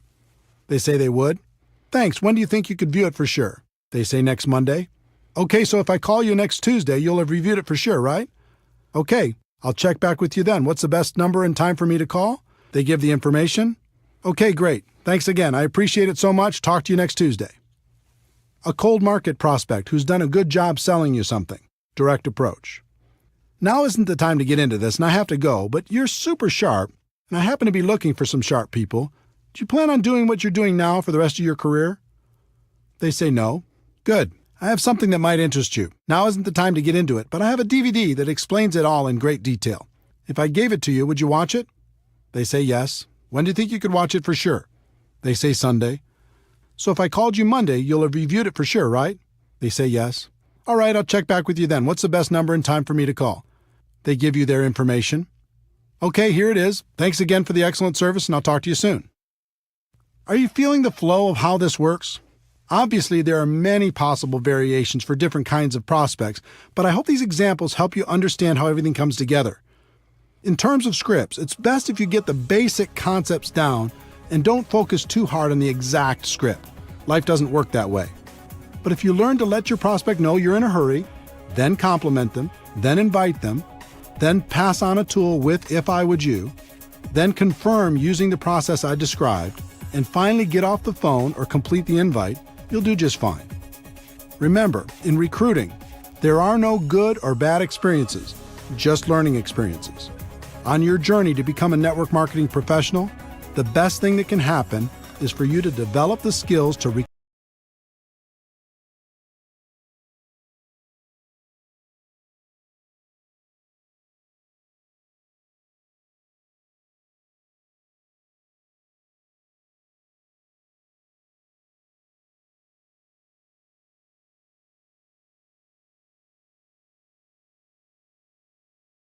Skill number 3, presenting your product or opportunity to your prospects. We've talked about the first 2 skills of identifying prospects and inviting them to learn more about your product or opportunity. As you've learned, you'll be inviting them to review a tool or attend some sort of event. If they are reviewing a tool by themselves and you're not around, there's nothing for you to do. Just follow up when you said you would. If you're physically with them, there are some things you need to understand, and one of the biggest is you are not the issue. This was a tough one for me to accept. When I first got started, I read everything I could, listened to everything I could, and attended all the training sessions I could. I thought the most important thing I could do was become an expert on all the facts associated with my company. So if anyone asked me any questions, I'd be right there with the answers. Sounds logical, right? I would sit down with someone and say, "Let me tell you all about our products. Let me tell you all about our company. Let me tell you all about our compensation plan. Let me tell you all about our incredible support system." There are big problems with that approach if you want to build a large and successful organization. For me, the first problem was, no matter how much I learned, there would still be questions that stumped me. And since I was presenting myself as the expert, if I got stumped, that might make the prospect question the whole opportunity. The second problem was, most of my prospects knew I wasn't an expert. So when I came to them and presented myself as an authority figure, they knew it wasn't true. It actually made them more skeptical. The third problem was, even if I was successful at becoming an expert, the other distributors in my organization didn't necessarily have that same desire or willingness to learn. As a result, I was the go-to guy for every single presentation. There's no way to create an organization that will duplicate with this approach. And without duplication, network marketing is just a job. In the early days, that's what network marketing was for me, a job. I had no duplication because I made myself the issue. But I was determined, and I started to observe and take careful note of how the most successful distributors did their presentations. The pros never made themselves the issue. More than that, they never presented themselves as an expert. They acted as a consultant who connected the prospect to tools, events, or other distributors to help them become educated. If the prospect asked a question, they would guide them to the answer, but they wouldn't give the answer directly. This baffled me until I started to comprehend duplication. The pros knew they could sign the person up by dazzling them with their knowledge and experience, but they also knew it would take a long time for their new distributor to do the same thing. So they came up with a simpler approach. It was around this time I heard a concept that has stuck with me ever since. In network marketing, it doesn't matter what works. It only matters what duplicates. This should be a guiding principle for every network marketing professional. The pros use tools instead of their own wisdom. The pros use live events instead of their own presentations. The pros use other distributors to give the facts instead of giving them themselves. The pros don't present themselves as experts. They just invite people to learn more about the product or opportunity and let the third-party resource provide the information. The pros bring passion, enthusiasm, excitement, and belief. If you ever watch a pro at work, you'll see a fire in them that's contagious. Make passion, enthusiasm, excitement, and belief your priority. Then invite professionally and let the third-party resource do the rest. In addition to learning how to effectively present your product or opportunity during your personal recruiting efforts, it's also important to learn how to present your opportunity to groups of people. I've heard it said, and I think it's true, the person with the marker makes the money. In other words, the person in front of the room giving the presentation usually has a higher than average income. When I first got started, I was deathly afraid of speaking in front of people. But I was ambitious, and since everyone said this was an important skill, I was determined to master it. I started by learning how to give a short and effective testimonial. Learning to tell my story was extremely valuable in building my business and has been to this day. People aren't interested in how much you know, but they are interested in your story as long as you don't bore them to death with it. I worked on my story for a while, and after tweaking it a time or two, here's what I came up with. Hi, my name is Eric Worre, and I'm a retired underachiever. I had 18 jobs by the time of 23 and was starting to think my future wasn't looking so good. I was embarrassed by my lack of results, and I was desperately looking for a way to make something of my life. In January of 1988, I was introduced to network marketing, and it has changed my life. Instead of being afraid of the future, now I'm excited about it. And then I would insert whatever was appropriate based upon my current levels of success. The theme of my story was, if I could do it, anyone could do it. And it worked. I use it all the time in hotel meetings, in home meetings, on three-way phone calls, on conference calls, you name it. No matter what your background is, you can craft a compelling personal story. I've found every good story has 4 elements. 1, your background. 2, the things you didn't like about your background. 3, how network marketing or your company came to the rescue. And 4, your results or how you feel about your future. Take some time to create your story and start telling it every chance you get. Next, I decided to master my company's opportunity presentation. Again, the concept of modeling successful people came into play. The top earner in my company was extremely powerful and effective. In addition, he did the same exact presentation every single time, just about word for word. So I recorded his presentation and transcribed it by hand onto a legal pad. When I completed that step, I recorded my own voice doing that presentation. I did it word for word, same stories, same jokes. Everything was his exact presentation. After I was done, I played it back, and it was terrible. My voice had no energy, I was boring, I hated it. So I recorded it again and again and again until it was acceptable.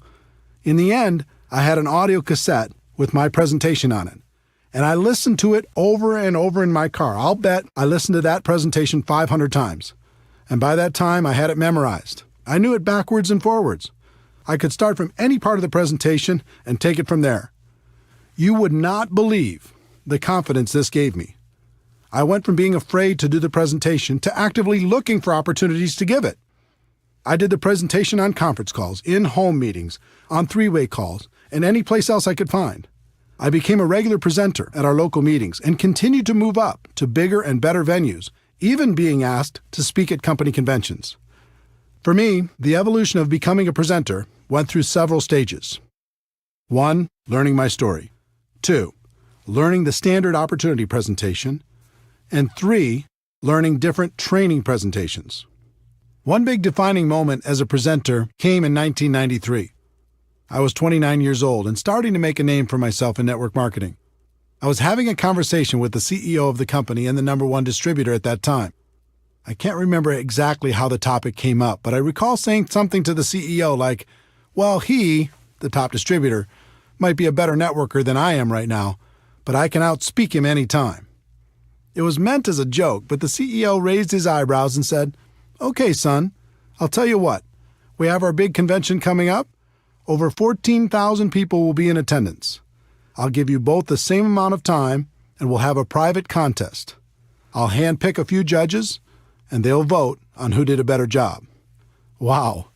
Now I was really on the hook. I wasn't a huge leader. I didn't have as big an organization or reputation at the time as the top earner, so I did the only thing I could control. I started to prepare like my life hung in the balance. I chose a theme, I wrote my talk, and I rewrote it over and over. I did research, I practiced, I recorded myself doing the speech. I did everything I could possibly do. When the day came, I'd never felt so nervous in my entire life. Talking to 14,000 people is like talking to an ocean. But my preparation served me well. I steadied my 29-year-old insecure self and delivered. The response was overwhelming. The crowd went wild, literally. I felt numb when I walked off the stage as they were still cheering and sat there while the top earner gave his speech. He did a fine job, but I have to admit to you, it felt so good. to have the CEO come up and congratulate me for winning our private little contest. It was definitely a defining moment. That speech was lost for a very long time, but a copy was recently discovered. If you'd like to hear it, we'll include it at the end of this chapter. My voice sounds quite a bit younger, but it's still me. To summarize this skill set, remember a few important things. 1. When you're prospecting, you're the messenger, not the message. Get yourself out of the way and use a third-party tool. 2. Learn to tell stories in a way that will make your prospects curious to hear more. And 3. When it comes to presenting in front of a group of people, preparation is key. When you're prepared, it's fun. And as promised, here's my speech talking in front of 14,000 people as a 29-year-old young man.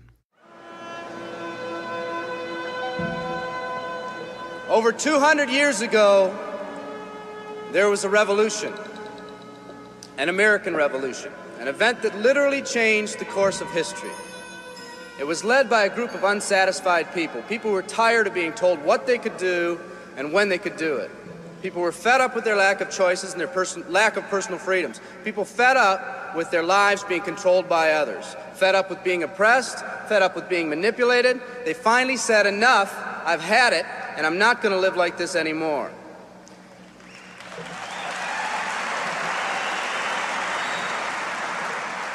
Our ancestors were people that took full responsibility for what happened to them. It was that spirit that ignited a country and formed what is now a giant in the free world. I have a question for you. Where's that spirit today? It's time for another revolution. Let me explain one of the laws of the universe. It's called the law of use, and it says simply this: whatever you don't use, you lose. Lack of use causes loss. Ambition unused declines. Faith unused decreases. If you don't use your skills, you lose your skills. If you don't use your freedom, you lose your freedom. Freedom does not come automatically. It's not attained and then handed down to us as an inheritance. It must be achieved each day. At the turn of the century, in the year 1900, less than 10% of us worked for other people or the government. Over 90% of us were self-employed. We were an independent people. In 1980, only 80 years later, over 90% of us worked for the other people or the government. Less than 10% of us were self-employed. We changed from an independent people to a dependent people. We'd slowly shifted from a people who took full responsibility for everything that happened to them to a people who've become talented and practiced at the art of blaming others for their problems.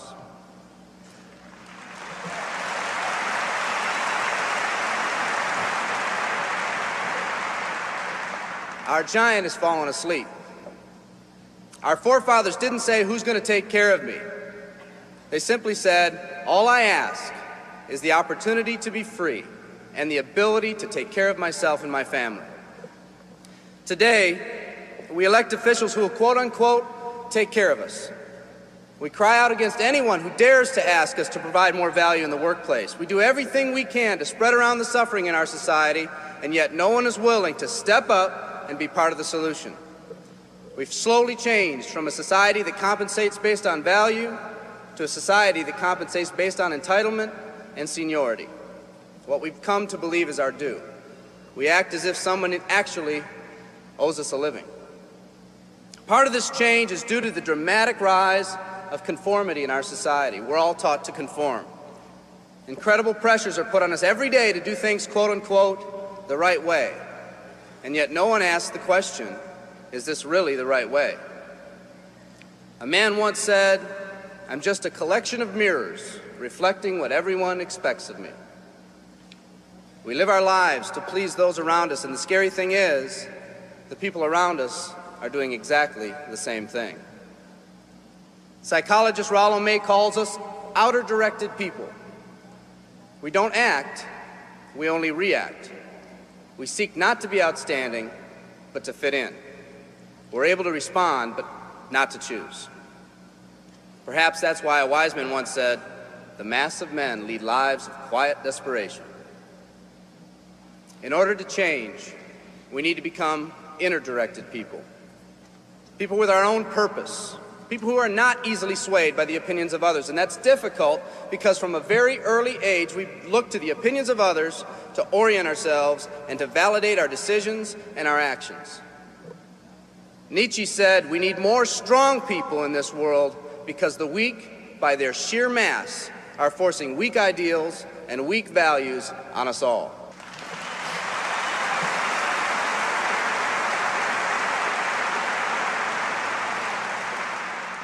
Today's massive social and economic changes are waking this slumbering giant.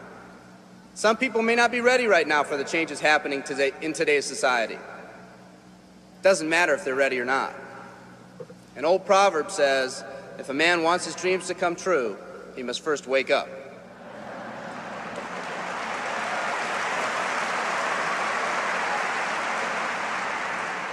I, for one, am glad for the radical changes in our society because I believe that within that crisis, we will find that independent spirit that once pioneered this country. Some of us are finally ready to change.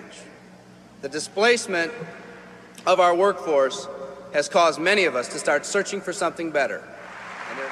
Moving products and moving services is our business and our goal, but what we are becoming in the pursuit of that goal is a larger and much more important issue. The rekindling of our independent spirit has more lasting value.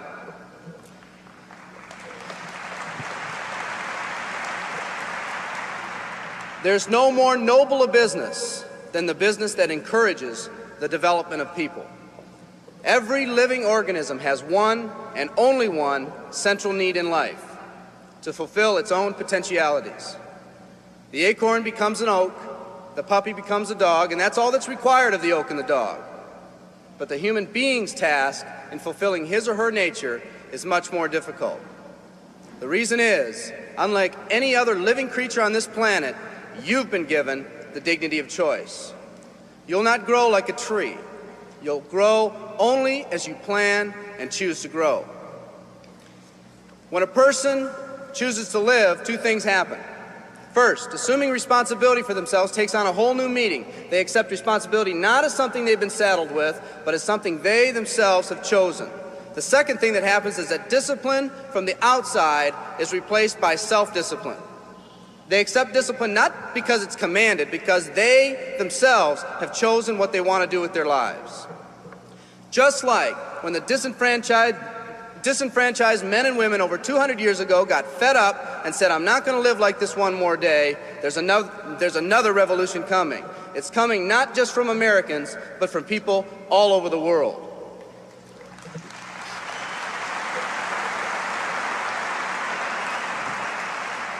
It's coming from people who've been oppressed in meaningless jobs, from people who've been unjustly held back, from people who've been slighted or ignored, from people who've had their hopes crushed time and time again by the circumstances around them, from people who've been playing in a game where the rules weren't the same for everyone, from people whose dreams have almost died by the methodical dripping of negative and pessimistic forces, people who've just been waiting for the right opportunity to present itself, an opportunity that they could hold on to, believe in, a place where people believed in them. I hear the rumbling of this coming revolution every day. The old rules are changing, and society is finally ready for that change. Will people try to persuade you not to rise up? Yes, they will, and sometimes with the best of intentions. But we must fight anyone or anything that tries to influence us against our freedom. And they'll try. Believe me, they'll try.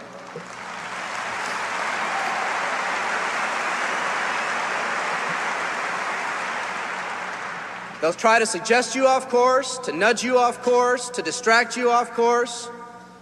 There's another revolution coming, and it's going to be led by a group of unique and courageous people like you.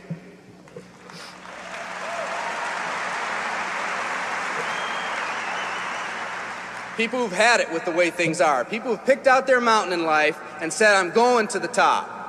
And if someone tells you you can't climb mountains, you don't have any experience. You tell them, I'm going to the top.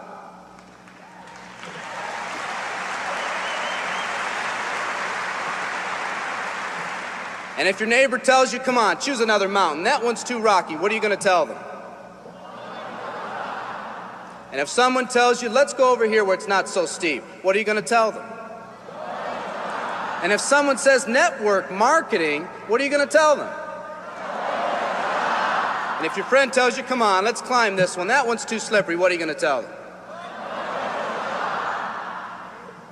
If anyone tells you you can't go up, it's too rocky, too steep, too slippery, you say, listen here, I'm going up. You're either going to see me waving from the top or dead on the side. I'm not coming back.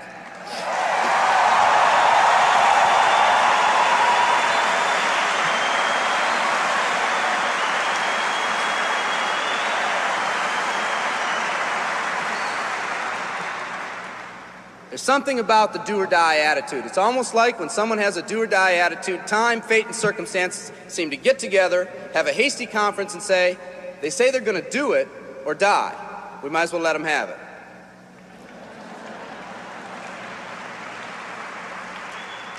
The people in this arena are special. You're special because you've already rekindled that independent spirit. You've already said that you're not going to conform to negative pressures around you. You've all said enough, I've had it, and I'm not living like this anymore. You are the people who want to set big goals and aspirations for yourselves and your families. People who want to live in a country where families are brought together again instead of being torn apart. People who want a country where once again owning your own business and controlling your own destiny is commonplace.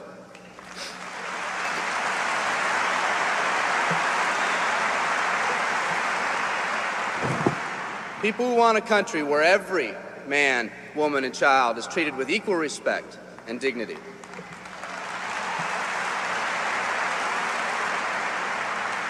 People who will pay any price so their families will not live with the legacy of maxed out credit cards and unfulfilled promises.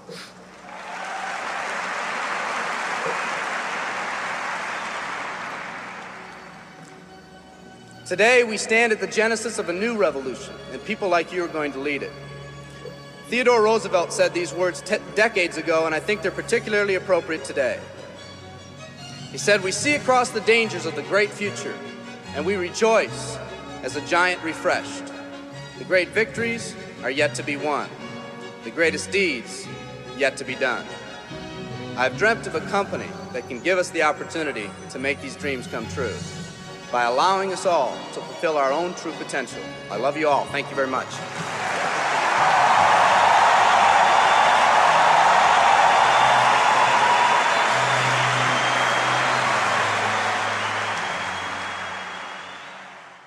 Chapter 7. Skill number 4. Following up with your prospects. In MLM, they say the fortune is in the follow-up. I think that's true, because most people in MLM don't follow up at all, at least not as professionals. You need to understand some important concepts if you're going to master this skill. Concept number 1. Follow-up is doing what you said you'd do. If you say you're going to call at a specific time, then do it. The network marketing profession is full of people who get all excited one minute and then go missing in action the next. Run your business through a physical or electronic calendar. Be the person who does what they say they're going to do. People will respect that. I sold real estate the year before I got involved in network marketing. My father and his partner owned the company. One day I was in the office and a gentleman by the name of Chuck Aycock showed up for a 10 a.m. meeting with my dad. It was 9:55 a.m., and my dad wasn't in the office yet. I greeted Chuck and told him I was sure my dad would arrive soon. At 10 a.m. exactly, Chuck got up and said, "It's 10 o'clock. Your dad isn't here. Have him call me if he wants to reschedule the meeting." I couldn't believe it. He came all the way to the office just to leave 30 seconds after the appointment? I told him, "Mr. Aycock, I'm sure he'll be here any minute. There's no need to leave." And then he told me something I never forgot. He said, "Son, you are either early or you are late. He's late, and my time is valuable. Have him give me a call if he'd like to reschedule." And he left. My dad showed up at 10:10 a.m. expecting to meet Chuck. I told him what happened, and he was as stunned as I was. My dad wasn't habitually late or anything. That particular morning, he was just a little casual with his time. He rescheduled the appointment, and I noticed over the years that my dad was always early for his appointments with Mr. Aycock. What's the lesson in this story? For me, the lesson was that people respect a person who does what they say they're going to do. People also respect a person who values their own time. If you say you're going to follow up at a specific time or in a specific way, either do it or reschedule well ahead of your appointment. Concept number 2. The only reason to have an exposure is to set up the next exposure. When I got started, I would conclude every exposure by saying, "What do you think?" No one told me that was one of the worst things to do. It felt like a natural thing to say, but my results were terrible. I asked one of my early mentors for help, and he said, "Eric, the only reason to have an exposure is to set up the next exposure." That blew my mind. I thought the reason to have the exposure was to get the person signed up. He went on to explain that if you finish each exposure by setting up the next one, the prospect will eventually become educated on the opportunity and make an informed decision. The goal in my mind changed from getting the prospect on the first exposure to just keeping the process alive by setting up the next follow-up exposure, then the next, and the next until they made a decision. When I made this small improvement, my results improved dramatically. We talked earlier about how to professionally invite your prospect to take a look at what you have to offer. At the end of that process, we went through several steps to set up the next exposure, meaning your follow-up call. That was your next appointment. When you make that call, you're going to ask them if they reviewed the material. They'll say, "No, I didn't," or they'll say, "Yes, I did." Let's talk about how you'll set up the next exposure in both cases. If they say no, they didn't have a chance to review the material, it's important you don't show your displeasure at their lack of follow-up. It sounds funny, but a lot of people just jump on their prospects with, "I thought you said you'd be able to see it for sure." Obviously, this won't help build that good relationship you're working on. The best way to respond is, "That's okay, I understand sometimes life gets busy. When do you think you could do it for sure, for sure?" You might say, for sure is a little much, but I've used that for decades in this follow-up situation, and I do it because it works. In any case, use whatever language you'd like to use to set up the next time and walk through the same steps to get the commitment. Once you have it, including the date and the time of the next call, the next exposure, then hang up and call them when you said you would. If you call them at the scheduled time and they still haven't reviewed the material, just repeat the process until they do. Remember, they are setting up the appointment, and you are being the professional by following up like you said you would.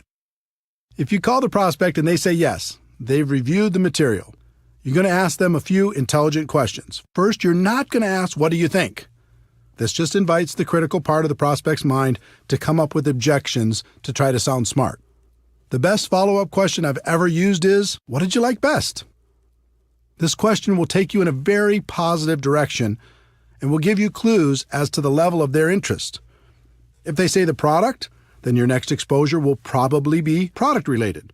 If they say financial freedom, then your next exposure will probably be opportunity-related. Another great question to ask is, on a scale of 1 to 10, with 1 being zero interest and 10 being ready to get started right away, where are you right now? With this question, anything over 1 is good. It says they have some interest. Most of the time, you'll get something like a 5 or a 6. No matter what number they give you, all you're going to do is ask them how you can help them get to a higher number. Usually that answer will go along the lines of how they answered, "What did you like best?" If the answer is very positive and the number is fairly high, you can go directly into the closing process. We'll cover that in the next section. If it isn't an obvious green light, then you just schedule the next exposure. They might want to try the product, so you help them do that and set up a follow-up date, a time to call them, and check on the experience, the next exposure. They might want to understand the compensation plan, so you set up a time to get together and review it, the next exposure. They might want to talk with their spouse, so you send them home with materials they can share with their spouse and set up a date and time when you'll follow up, the next exposure.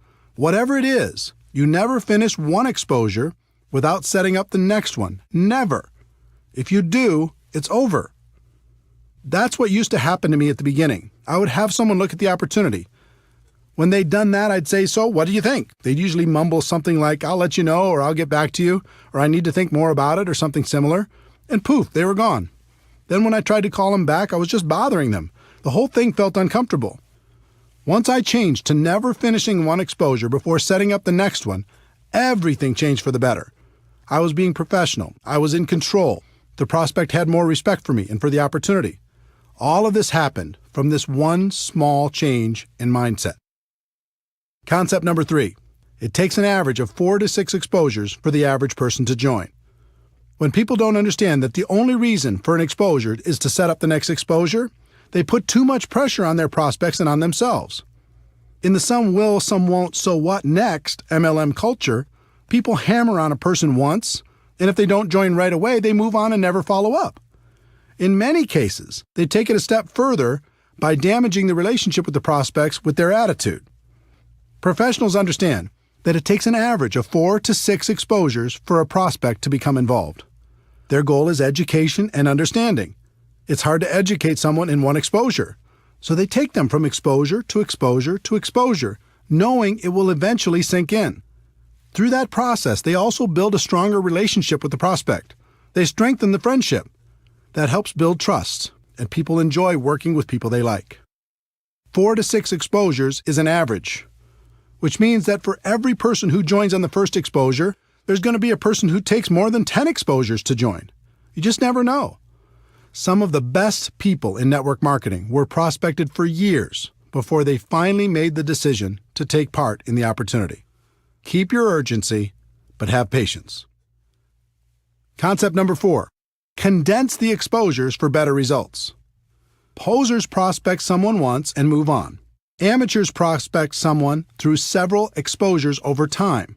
Professionals condense those exposures into the shortest time possible. People are busy. They're constantly distracted by life.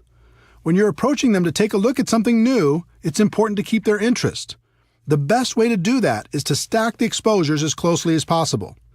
If you go slow, you might start by having them check out a video, then a few weeks later have them listen to a conference call, then a month later have them attend a webinar, then after another month, invite them to a 3-way phone call with you and another distributor. This slow process is difficult because between each exposure, they tend to get distracted by life. It can almost be like starting over every time. On the other hand, if you have them check out a video, then join a conference call, then try the product, then get on a webinar, then participate in a 3-way call, then come to a live meeting, or whatever combination of exposures you use in your company and do it all in 1 week, you give them the opportunity to really think about how this could change their lives. Questions and objections. At every step in the recruiting process, you'll come across questions and objections. This is natural. A lot of the time, your prospect will just be bringing them up to sound intelligent. They don't want to seem easy, so they throw out objections to feel better. How you respond is extremely important. If you act defensive, you'll plant a seed of doubt in their minds. If you act offensive, you'll chase them away. Remember, our goal is education and understanding. It's not to win an argument. Our job is to help blind people see. When someone brings up a negative question, or if they offer you an objection, all they're really doing is helping you to identify one of their blind spots.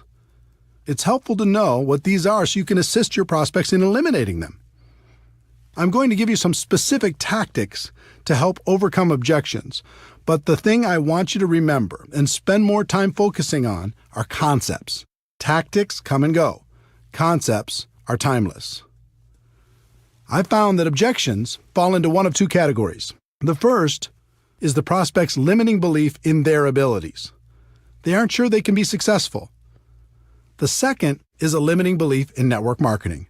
They aren't sure network marketing will help them achieve their goals in life. For both categories, one of the best concepts is empathy, how you relate to people. And the best way I know to relate to people is to let them know you're just like they are. You had the same doubts, the same questions, the same fears, and you overcame them. Believe it or not, your story and the stories of others will do more for you in overcoming objections than anything else. There's an old tactic called feel, felt, found. It works with the concept of empathy. When a prospect offers an objection, you respond with, "I know how you feel. I felt the same way. But here's what I found." You can use that quite literally and with great success. You can also modify it based upon your story and your prospect. When prospects have a limiting belief in their abilities, the common objections in this category are, "I don't have the money. I don't have the time. It's not my thing. I'm not a salesperson. I don't know anyone. Or I'm too old, too young, have no experience, etc." Some people teach fancy approaches where you make yourself seem smart and the prospect seems stupid. "You don't have any money? Do you have a cable bill? Do you have a cell phone? Do you ever go out to dinner? You have lots of money. Come on, wake up." Or, "You don't have the time? How long do you want to have that reality in your life?" You have to change if you want your life to change. How does it feel when you hear that? How would it feel if someone were to say it to you? Pretty bad, right? A better approach is to relate to the person and tell your story. When a person tells me, I just don't have the money right now, I respond, I had the same exact challenge. I didn't have enough money to pay my bills, let alone start a new business. But when I thought about it, I realized if I didn't have enough money to pay my bills now, how was I going to change that in the future? I was tired of being behind. I was tired of scrambling. I wanted more out of life. So you know what I did? I found a way. And it was the best decision I ever made. Let me ask you something. If you really felt this was a chance for you to take control of your financial future, do you think you could find a way to make it happen? 9 times out of 10, they would agree they could find a way. Again, forget the exact words and focus on the concept. I told them I was the same as they were, with the same objection. I told them about my pain, and I told them I found a way to solve it. As a result, we bonded. We related to each other. We were in the same boat with the same hopes and dreams. And if I didn't have a personal story that would compare with theirs, I would tell another person's story. There are plenty of stories inside your company that can relate to virtually every situation. So when a prospect tells you their objection, you can say, I know what you mean. I have a friend who had that same exact problem, and let me tell you their story. Can you see how that approach would work with all the objections based on a person's limiting belief about themselves and their lives? The concept is simple, it's proven, and the results are amazing. When people have limiting beliefs about network marketing, this category includes, is this MLM? Is this one of those things? Is this a pyramid scheme? I'm not interested in MLM. I don't want to bother my friends. And how much are you making? Let's start with the one that strikes fear into the hearts of most people in our profession. Is this MLM? Or variations like, is this one of those things? Or is this a pyramid scheme? Or I'm not interested in MLM. Some people go a little crazy when they hear this question. They say, pyramid scheme, like every corporation in the world, like the government? You mean that? Instead of going crazy on your prospects, it's important to understand where this question comes from. My experience has shown me that they usually knew someone who joined with no success, or else they've done it themselves. Usually they just purchased a virtual lottery ticket like I described earlier and it didn't pay off. This scenario represents well over 90% of the people who will ask this kind of question. The rest of them have heard of opportunities like this and are rightfully skeptical of the promise of getting rich quick.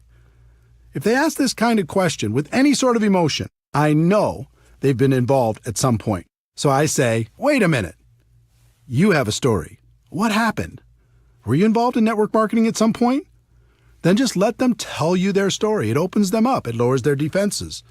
And it allows you to ask some questions about their experience. Let me give you a typical example.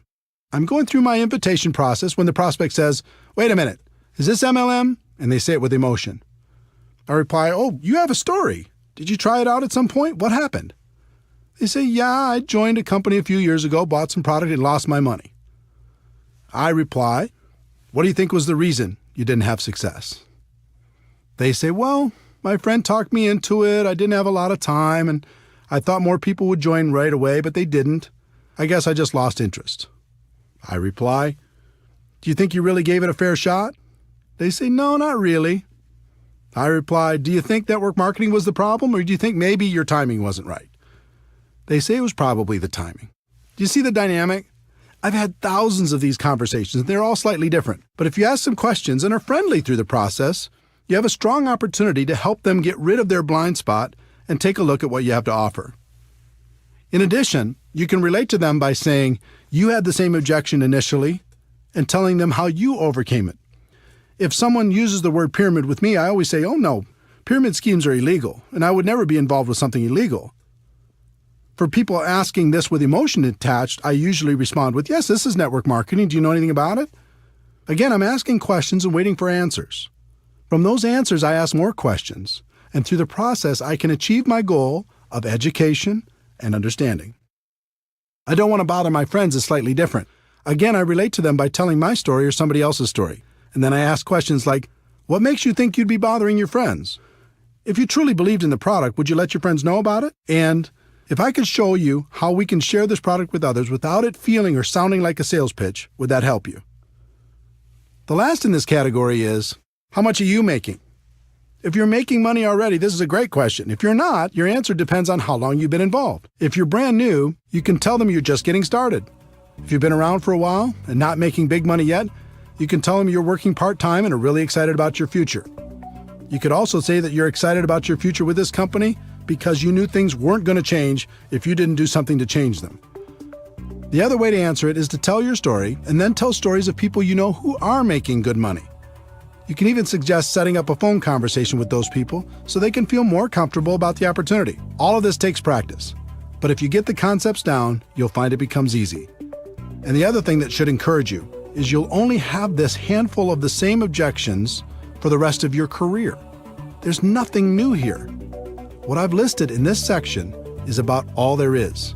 Remember, our goal is education and understanding. This is a part of the process that makes that goal a reality.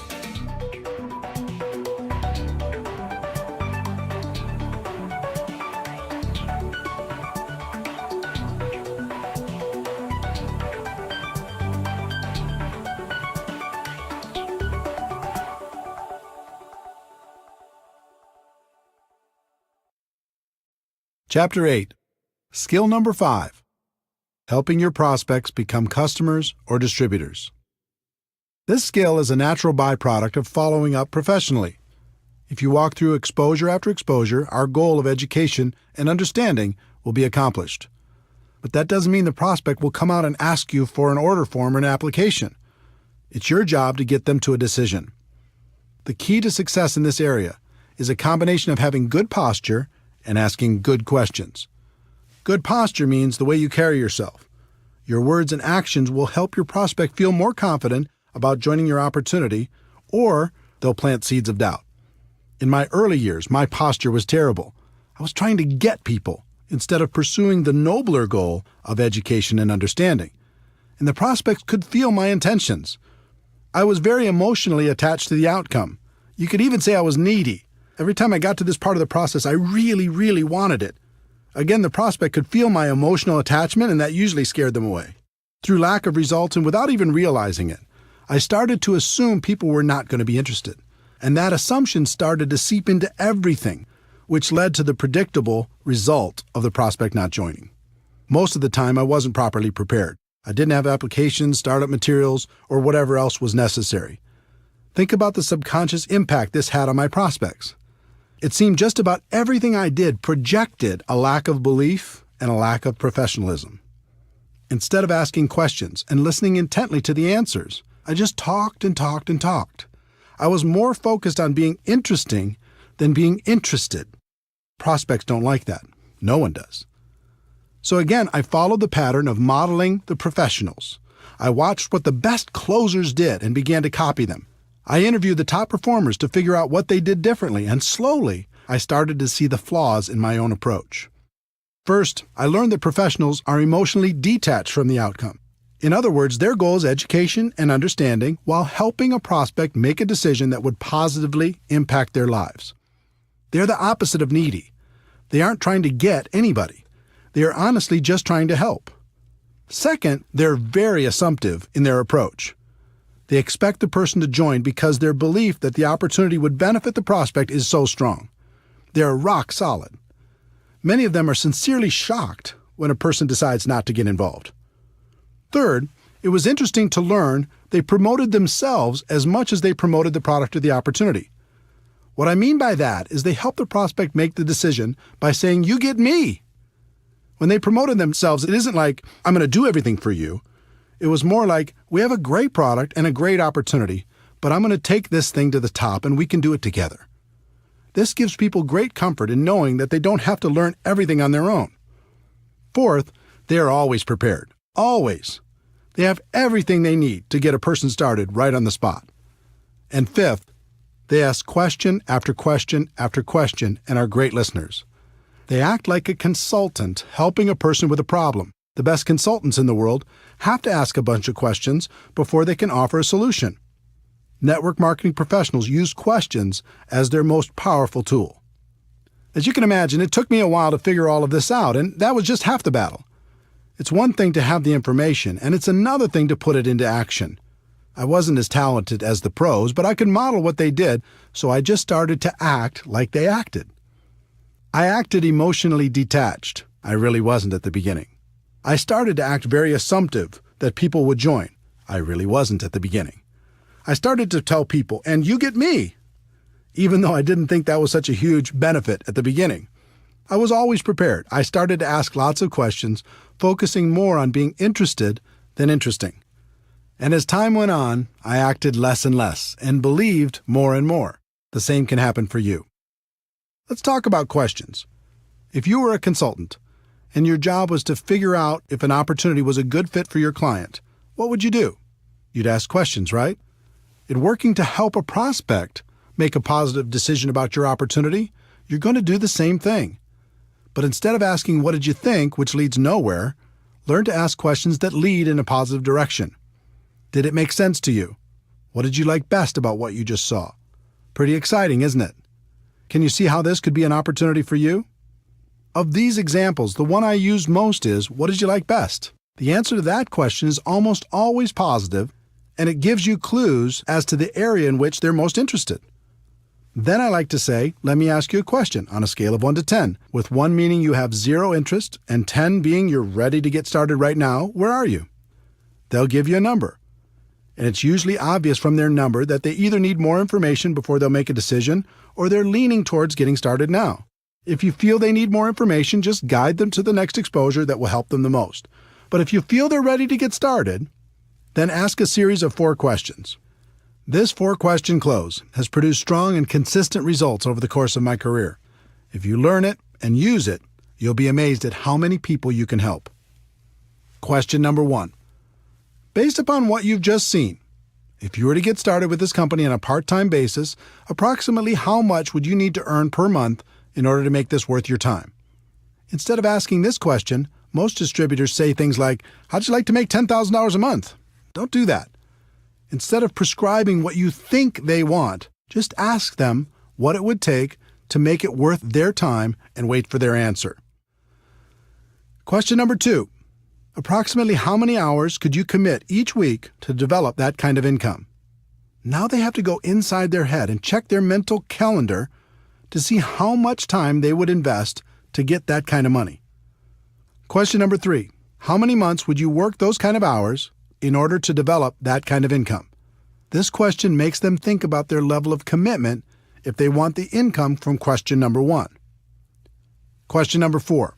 If I could show you how to develop an income of, their answer to question number 1, per month, working, their answer to question number 2, hours a week over the course of, their answer to question number 3, months, would you be ready to get started? Most of the time, you'll get a positive answer to this question.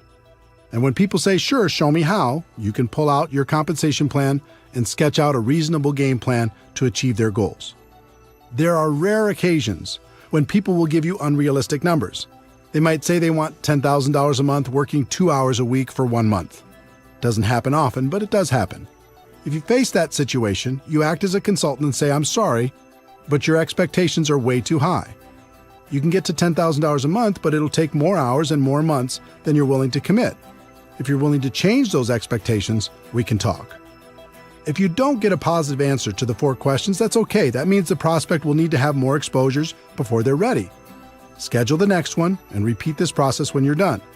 This skill will take practice, but it's a skill that will serve you for the rest of your career. If you're tired of having too many people thinking about it and not enough taking action, this will help.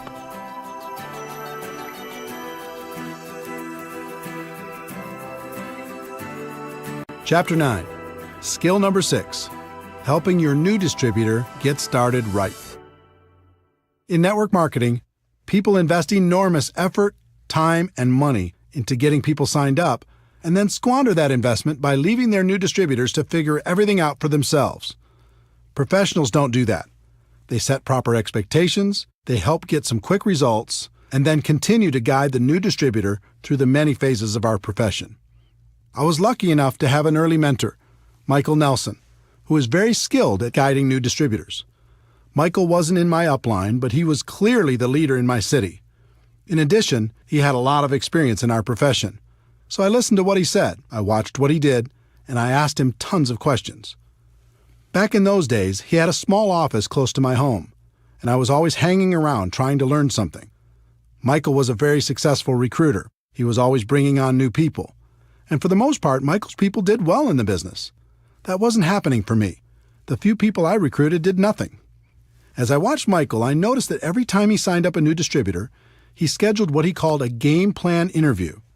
I decided to model what he did. So the next time he met with a new distributor, I sat behind them close enough to take notes on their conversation. I did this several times and was surprised to learn he went through the same exact interview every time. I thought if I could learn that interview process, then I'd have a chance at his results. Game plan interview, part 1. He validated their decision to become a distributor.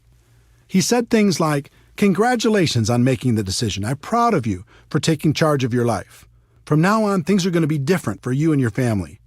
It always took less than 5 minutes, but by the end of their discussion, any doubt they may have had about becoming a distributor was gone. They felt great. Game plan interview, part 2. He set their expectations. He knew most people came into our business with unrealistic expectations, so he always said the same 3 things. If you succeed in this business, it's going to be you who creates that success, not me. And if you fail in this business, it's going to be you who creates that failure, not me. You're going to be the difference between success and failure. I'm here to guide you every step of the way, but I can't do it for you.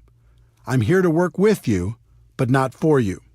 Wow, this was a radical concept and so different from the conversations I had when I got a person started. I said things like, "I get paid from what you produce, so essentially I work for you." Well, what kind of expectation do you think that set in the new distributor's mind? I'd also say, "We are going to build a business together," when that wasn't really true. They needed to build a business. I could be a resource, but I couldn't do it for them. The next thing he said was, "My job is to help you become independent from me as quickly as possible. Do you agree that that's a good goal?" Again, this was radical, but it made sense. Up to that point, I had a group that was extremely dependent on me. They only did something when I pushed. But Michael had a group that produced on their own without his constant help. He had duplication and freedom. I didn't. This set the relationship up so Michael would be the teacher for his group and not the slave. He could show them the skills, and then they could independently build from that point forward. The third thing he said was, "There will certainly be ups and downs as you build your business. There'll be good times and bad times. I'll know when you're in one of the bad times, when you aren't calling me, you aren't showing up for meetings, you aren't on the calls, if I start hearing excuses, that sort of thing. When that happens with you, and it happens with everyone, how do you want me to handle that? Do you want me to leave you alone? Or do you want me to be persistent and remind you why you made this decision in the first place?"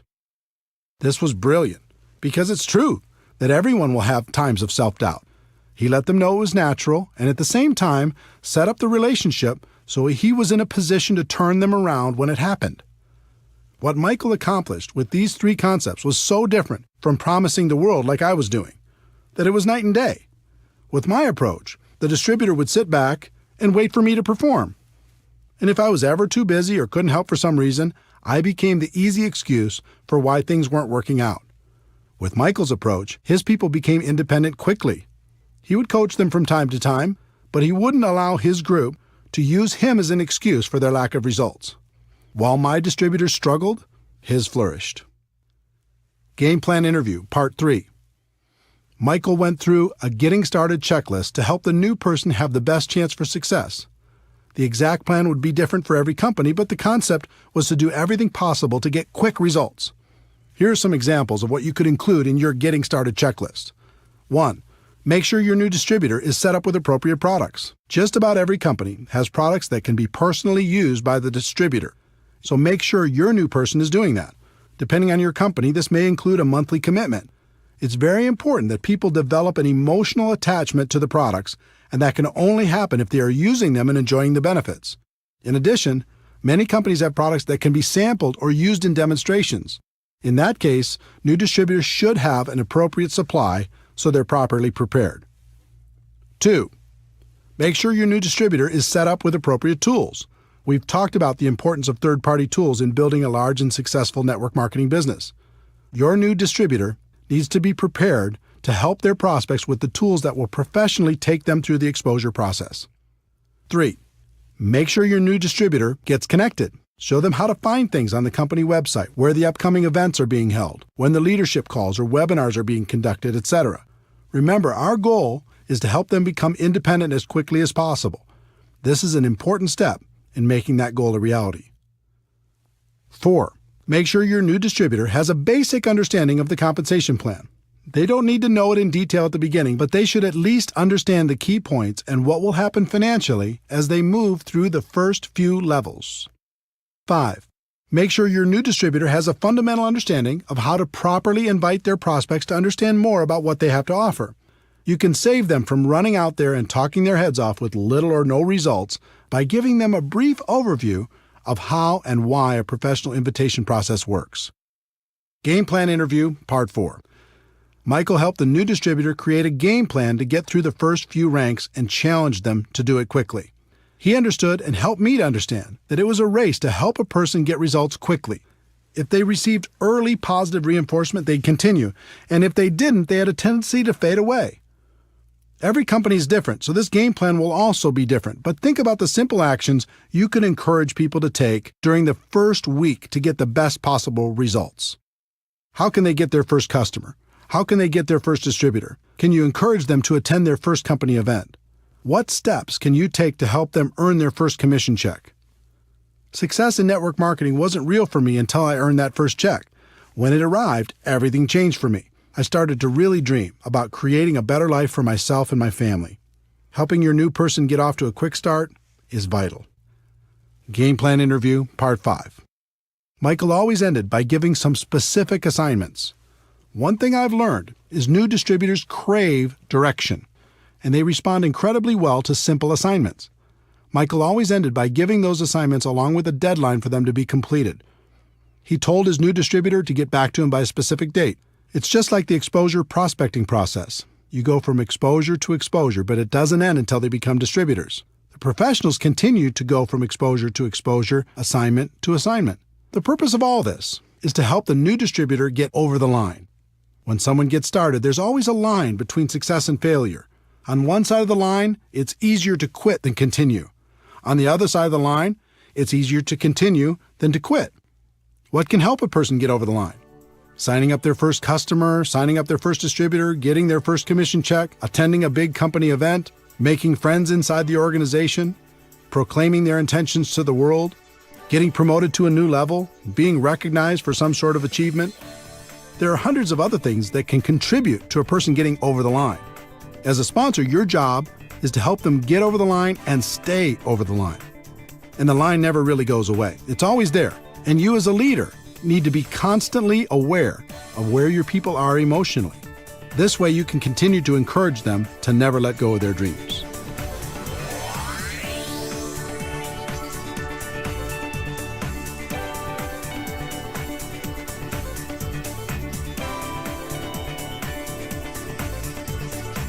Chapter 10. Skill 7. Promoting events. In network marketing, meetings make money. It's just that simple. Yes, technology can help us connect with people in ways that are becoming more and more efficient, but nothing replaces face-to-face interaction.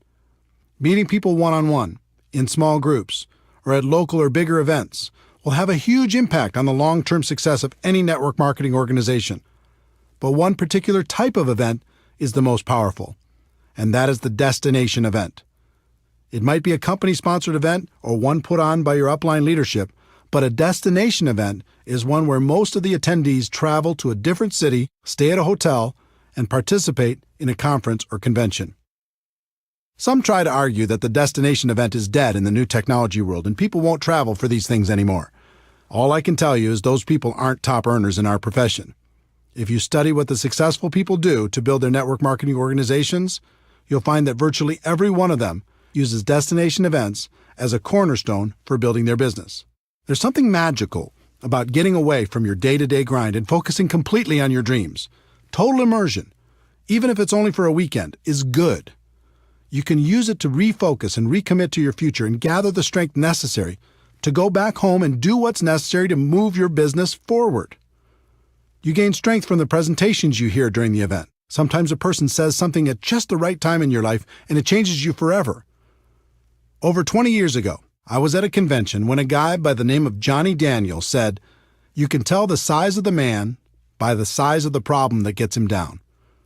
That statement went right into my heart and has helped me ever since. If I ever get sad or depressed, something inside me says, "Is this the size of Eric?" I answer no, pick myself up, and get moving again. I've had hundreds of those moments over the years at destination events. I gave up blaming at an event. I decided to become a professional at an event. I realized no one could stop me at an event. I decided to go to the top at an event. In fact, as I think back, I can't think of a single significant moment in my network marketing career that didn't happen at an event. They're that powerful. In addition to gaining strength from the presenters, you'll also receive incredible validation of your decision to be involved. It's a concept called social proof, and it's very important. As human beings, we're wired to seek proof from sources outside of our own thoughts and experiences. At a destination event, you'll see lots of other people who've made the same decision you have, and that feels good. Also, you'll see how some of them have overcome their fears and gone to the highest levels in your company. You start to think, if they can do it, maybe I can do it too. There's also some positive peer pressure involved. Most destination events include recognition programs: who won the contest, moved to the next rank, earned the top income, or spoke from the stage. When I went to my first event and I saw all the people walking across that stage, I had one thought: the next time I'll be walking across that stage. It was inspiring that so many people had accomplished what I hadn't done yet. It made me think I could do it, and it made me work on a plan to make it happen. In addition to being inspired, I also didn't want to show up at the next event without some improvement in my business. That positive peer pressure helped me face my fears and make it happen. Overall, the sense of community at a destination event is comforting. We all live in a world filled with ignorant people when it comes to network marketing. That can be discouraging at times. But when we go to a big event, suddenly we're surrounded by people who think like we think. They have similar beliefs, hopes, dreams, aspirations, and positive attitudes. Spending time with this amazing group of people can literally fill us back up again, so we have strength for the next push. Once you understand how important destination events are to the success of your business, you need to learn how to effectively promote them to your organization. It's really simple. The more people from your group attend events, the more money you're going to make in our profession. Top leaders know exactly how many people are attending, and they make sure to grow that number at every new event. Think about it. Take two distributors, who each have a group of 100 people. Distributor A makes it a priority and gets everyone to attend every major destination event. Distributor B doesn't make it a priority, so only a handful attend. Which group is going to be more successful? It's not even a contest. The first step in developing a culture that promotes attendance at destination events is to personally be more committed than anyone else to attending and helping others make the same decision. That means you need to lead by example and never miss a destination event. When I first started in this profession, I didn't know how I was going to do it. I didn't have the money, and I couldn't afford the time. I had the same obstacles as everyone else. But something happened to me at my first event that changed everything. I scraped up enough money to get there, and it was a mind-blowing experience. The stage, the lights, the people, the stories, it was awesome. During one of the sessions, I stepped out to go to the bathroom, and when I came back to the entrance to the big convention hall, I found myself standing next to one of the top income earners in the whole company. It was like standing next to a celebrity. He had achieved what I wanted to achieve, and more. I stood there trying to think of something smart to say, and finally, I simply introduced myself and asked, "What's the secret?" Now, today I know there isn't a secret, and he could have said the same thing to me, but instead, he had a little compassion and gave me an important lesson that serves me to this day. He said, "Eric, do you see this room? It holds about 2,000 people. We have these events about 3 times a year. Here's the secret. At the next event, half of these people won't come back, but the other half that does will be making about twice the average of everyone else in the room. Your job is to be in the 1,000 people who come back, and it doesn't stop there. At the next event, half of those 1,000 won't come back, but the 500 who do will be making 4 times the amount of the average in the room. This continues from event to event. If you continue to come back, you'll end up being among the highest paid people in the room, and eventually, you'll even find yourself presenting on stage." I said, "That's it?" And he replied, "Eric, obviously you're going to have to continue to work on your skills in between events, but my experience has shown me that if you outlast people at our big events, you'll make it to the top." This was pretty simple for me to understand. I thanked him and made a resolution on the spot to never miss a big company event. It wasn't easy. Sometimes the event tickets alone were a problem. I made it a priority and found a way to buy them. Sometimes childcare was an issue. I relentlessly searched for babysitters until we found someone we could trust. Sometimes I struggled with how to get to the event. Instead of taking a nice, comfortable direct flight, sometimes I had to book one with 2 or 3 connections. Instead of flying, sometimes I had to drive, even piling into one vehicle with a group of people to get there. There were even times when I reserved a bus and recruited people in my area to share the ride. The point is, I made it a priority and I made it to the event, no matter what.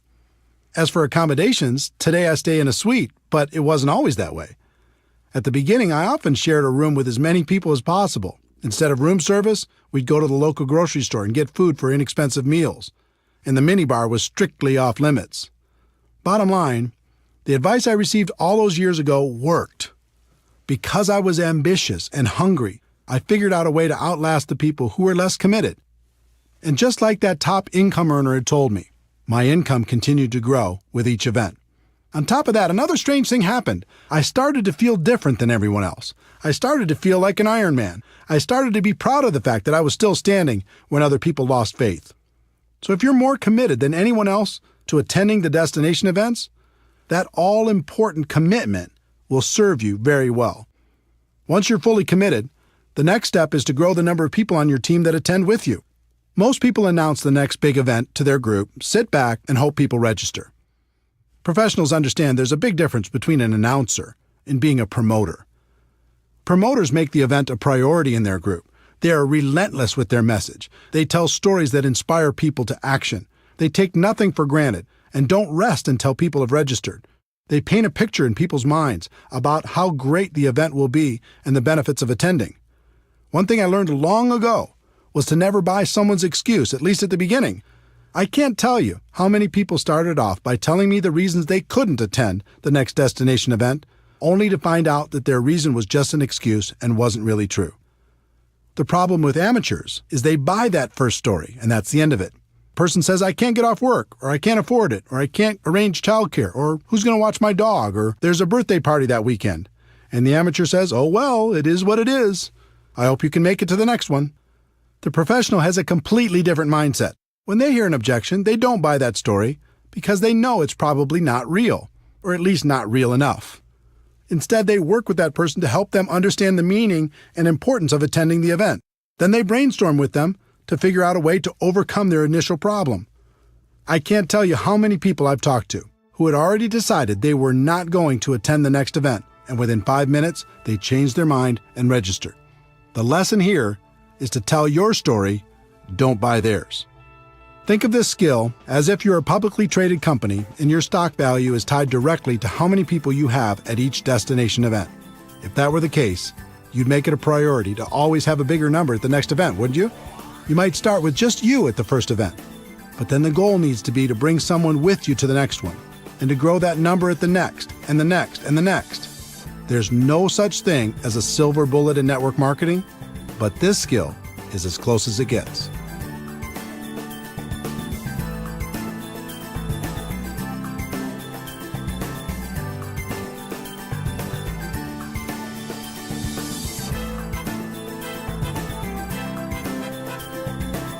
Chapter 11.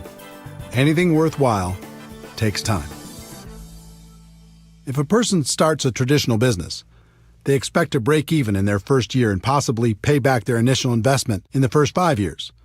But when a person starts a network marketing business, they expect to get their money back in the first month, make a profit in their second month, and get rich by the third month.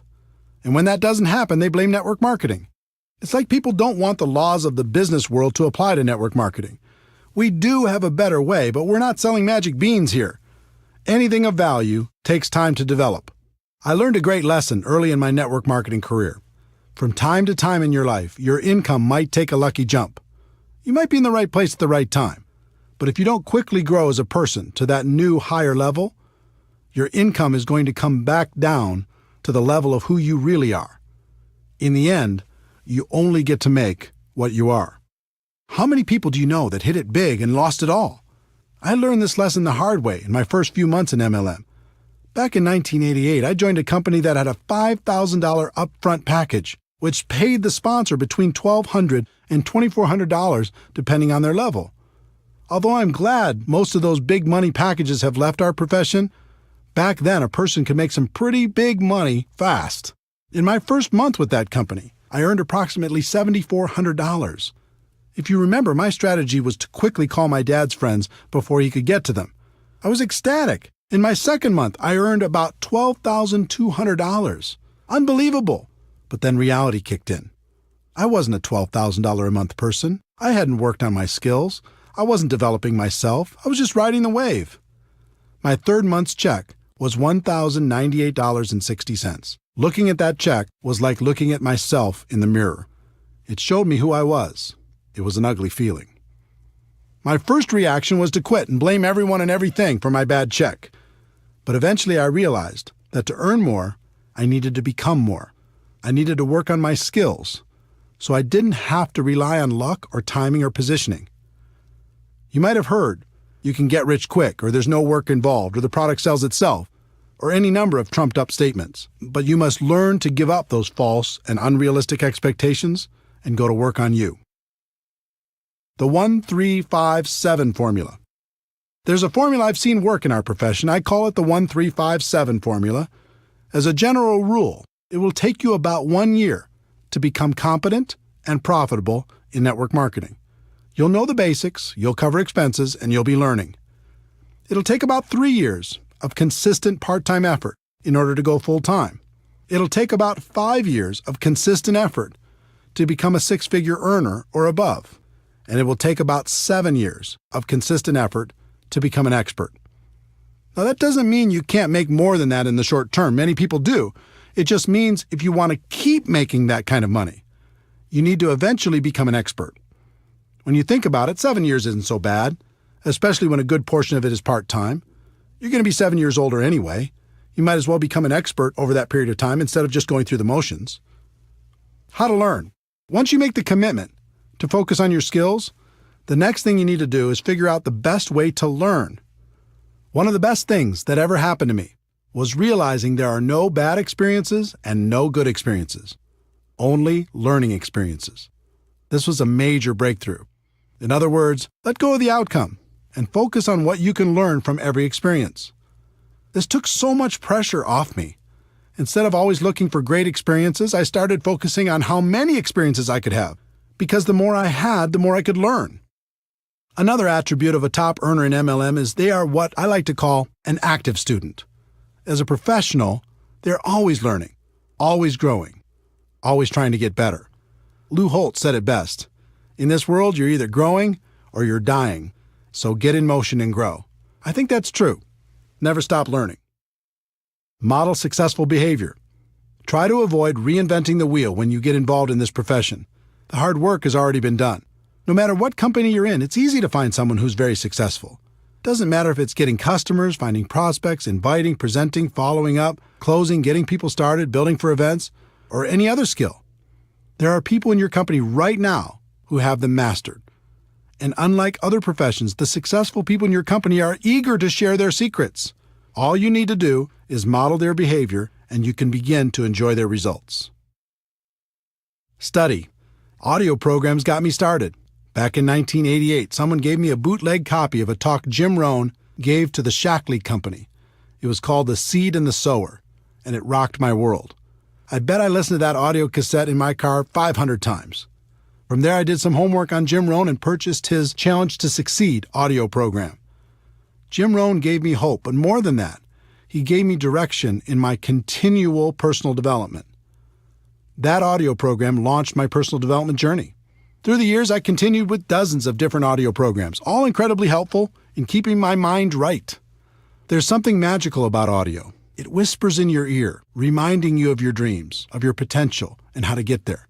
In addition, it's repetitive. You probably won't read a book over and over, but you'll listen to an audio program over and over, especially if it's entertaining. And it seems like each time it's different, and it is because you're different. Jim Rohn also taught me to be a reader.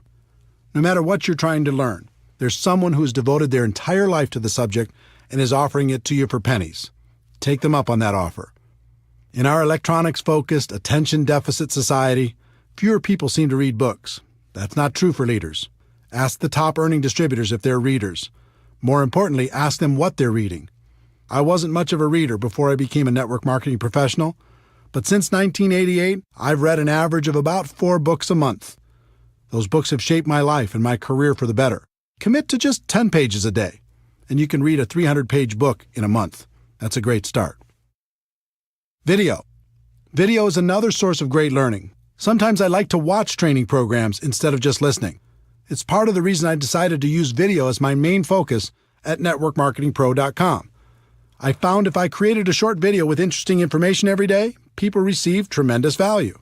If you'd like to check out hundreds of free videos, you can go to networkmarketingpro.com. It's free. Online. The internet has changed the way we learn and gather information. You can take advantage of online tutorials, watch online videos, attend online webinars, or even watch events live with streaming technology. Events. The best way I know to really internalize life-changing information is to attend live events. As I've already told you, most of my defining moments have come from events. On one side, there's always good information for a person who's listening. On the other side, when you eliminate all of the other distractions in life and just focus, like you do at an event, you have a chance to really hear. Both sides are good. Be careful of distractions. With all of the choices available to you in terms of studying your craft, now more than ever, you must be careful about what you allow into your mind. People everywhere will try to distract you with their latest and greatest breakthrough, and it can be very tempting to jump at all those opportunities. You should be focused on a very narrow range of skills: finding prospects, inviting, presenting, following up, closing, getting people started right, and promoting events. Make sure you master those skills before adding anything else to your to-do list. Take action. Almost all of the learning in MLM is in the doing. If you want to learn how to talk to people on the phone, then talk to more people on the phone. If you want to learn how to do a home presentation, then do more home presentations. You'll certainly figure it out. That doesn't mean you shouldn't continue to seek knowledge on the skill sets for success in MLM, but it does mean you shouldn't wait for complete knowledge before taking action. Part of the reason people avoid taking action is they're afraid they'll be embarrassed. If you want to be successful in network marketing, you must learn to set that fear aside. Here's why. It's very difficult to look good and get better at the same time. Instead of being afraid of how you look as you're learning and growing, be afraid of not taking action and living a life at a fraction of your potential. Let me give you a concept that has served me for over 20 years in the area of developing my skills. Back in the early 1990s, a friend and I were searching for a great network marketing product. We traveled the country and met with many interesting people. Our journey led us to an organization in Michigan called the High Scope Educational Research Foundation. They had a progressive and proven way to teach children how to learn more effectively. High Scope has many components, but the one that struck me then is the one I've used to this day, called Plan, Do, Review. Here's how the company explains the process. In the Plan, Do, Review process, children make plans, carry them out, and reflect on what they have done. In doing so, children learn to take initiative, solve problems, work with others, and accomplish their goals. Their play becomes more purposeful and focused. By making Plan, Do, Review a successful and integral part of your classroom's daily routine, you'll learn how you can promote learning and build on children's interests and intrinsic motivation. When I heard what they were saying on how to use it as a teaching tool for children, the only thing that was rolling around in my mind was how I could use it for myself and the people in my organization. While things didn't work out for turning the High Scope product into a network marketing product, I'll be forever grateful to their organization for helping me and hundreds of thousands of people all over the world to use this concept to build a better business. Here's how I've used and taught the concept for over 20 years now. Choose a skill you want to develop. 1. Make a plan. 2. Do your plan. 3. Review your results to see how you could do better next time. Most people don't make a plan. They just charge out there and do. Even more people never review their results to see how they could improve.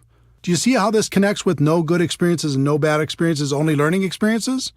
1. Make a plan. 2. Do your plan. 3. Review your results, good or bad, to see how you could do better next time. 4. Make a better plan. 5. Do that better plan. 6. Review those results, good or bad, to see how you could do better next time. 7. Never stop applying Plan, Do, Review, and you'll eventually become an expert through trial and error. This little secret to learning in MLM is one of the most powerful I've shared. It's become part of my DNA. I hope the same happens for you. Teaching. Would it surprise you to know that teaching is one of the best ways to learn? It's true. If you want to really master something, teach it to others. Teaching burns a groove in your brain like nothing else can. Who do you think gets the most benefit from the daily video shows at networkmarketingpro.com? I do. I have to think about it, prepare, and present the message every day, so it helps keep me sharp and on top of my game. The lesson for each of you should be to find someone to teach. Even if you just have one person in your group, start there. And as your group grows, look for more and more opportunities to teach. You'll get the most benefit. Your associations. This is another important lesson from Jim Rohn. He taught me the law of association that says you'll become the average of the 5 people you spend the most time with. You'll think how they think, act how they act, talk how they talk, and earn how they earn. Let me tell you something. This law is real. You can't fight it. I've done 3 things over the course of my career when it comes to my associations. First, I've disassociated with the people who are toxic to my life. This isn't an easy decision, but it's an important one. Some people will keep you down permanently. Second, I've limited my associations with negative people or people who weren't helping me grow in the direction of my dreams. I just learned to spend less time with those people and more time on positive influences. And third, I've worked to expand my associations with people who can help me become a better person and a better professional. If you're trying to learn to become an expert in the network marketing profession, doesn't it make sense to find a way to spend more time with the people who have the skills you're looking for? If this is a little too stressful to think about when you're looking at the 5 people you're spending time with right now, here's a little tip. About every 6 months, one of the people in your 5 will change. They'll move, get a new job, start a relationship, end a relationship. Something will happen. The secret is, when that happens, choose very wisely when you're thinking about who's going to take their place. Most people don't think about this at all. They just let the next person fall into that place. That's a big mistake. Find someone who will push you. Find someone who will inspire you. I hope these suggestions on the learning process of becoming a professional have been helpful to you. It's okay to dream big, but you also have to be patient. Anything of value takes time. Continue to develop your skills. Become a permanent student. Those skills will make a place for you for the rest of your life. There's one more concept you need to understand. I've analyzed the top earners in network marketing. I've interviewed them, and we've become friends. Do you know what they all have in common? They work hard. Don't get me wrong, they have a great lifestyle, and they love what they do, but they work their butts off. If you want big success in MLM, you're going to have to do the same. Network marketing isn't about luck, timing, positioning, or signing that magic person who will make you rich. Freedom is possible, but it isn't free. It will take hard work to stay consistent when the world tries to distract you. It'll take hard work to learn the skills required for long-term success. It'll take hard work to become the leader you're meant to be. Some people in network marketing become unhappy when they realize work is involved. Most of them join for some sort of free ride. When they experience growing pains, they run for the hills. Be different. It might take hard work, but it's good work.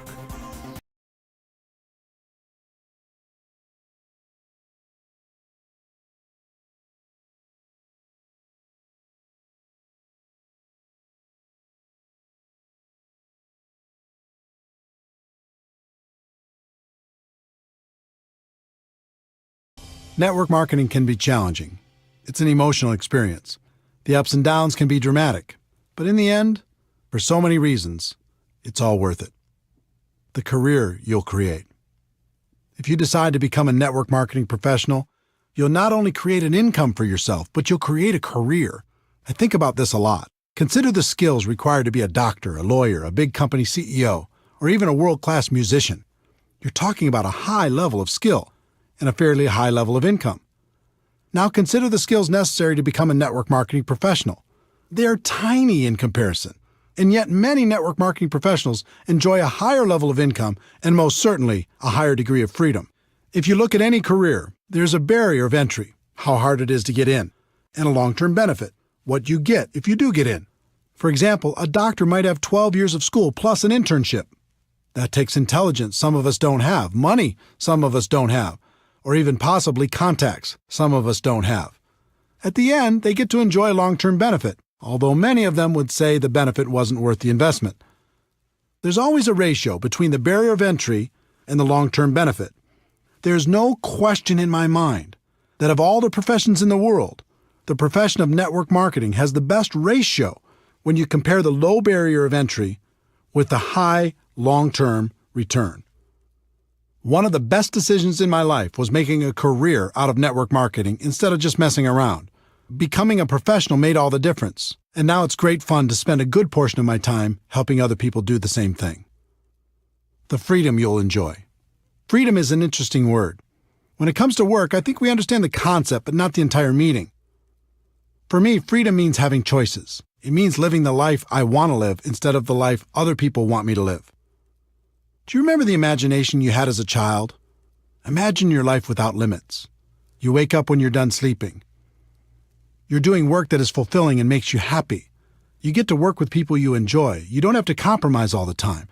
You work when you feel like working, but you also play when you feel like playing. You get to spend tons of time with the people who are important to you. You're living a big life and not wasting away in a box. When you get a clear picture of what freedom is about, you'll find the price you need to pay to achieve it in network marketing is very low. Facing your fears and living a life that's free is easy. Spending the rest of your days living half a life is hard. The lives you'll touch. It's one thing to create freedom for yourself and your family. It's another thing altogether to help someone else do the same. There are so many people struggling in this world. You have the ability to help people see a bigger picture for themselves. You can give hope to the hopeless. You can encourage their dreams. You can provide them with the inspiration necessary to face and overcome their fears. One of my greatest joys is to appear in someone else's testimonial. It's great to hear that someone was lost, and in some small way, I was able to help them find their way. Network marketing allows you to do this on a big scale. Not only can you help one person, but you can help hundreds or even thousands to live a better life. And the exciting thing is, that's just the beginning. It's just like throwing a rock into a pond. When it hits the water, you see the ripples growing larger and larger until they hit every edge of the pond. In network marketing, sometimes you don't see all the ripples. You might be aware of the impact you had on one person's life, and maybe one or two more ripples, but they keep growing whether you see them or not. That's why I do what I do. It's why I wrote this book. I know people will be positively impacted, and that's a stone thrown in the water. But then they'll make a positive impact on others, and the ripples begin. And those people will do the same and over and over and over again. With network marketing, you really can make a difference. The people you'll meet. Network marketing has introduced me to the most amazing people. This profession gives you the chance to not only expand your group of friends, but also to be able to spend more time with them. You'll never find a more passionate group of entrepreneurs in any other profession. These people love life and spend their time lifting each other up. Here's an example of what that means to me and what it can mean for you. You can name virtually any state in the United States or any other country in the world, and a friend instantly pops into my mind.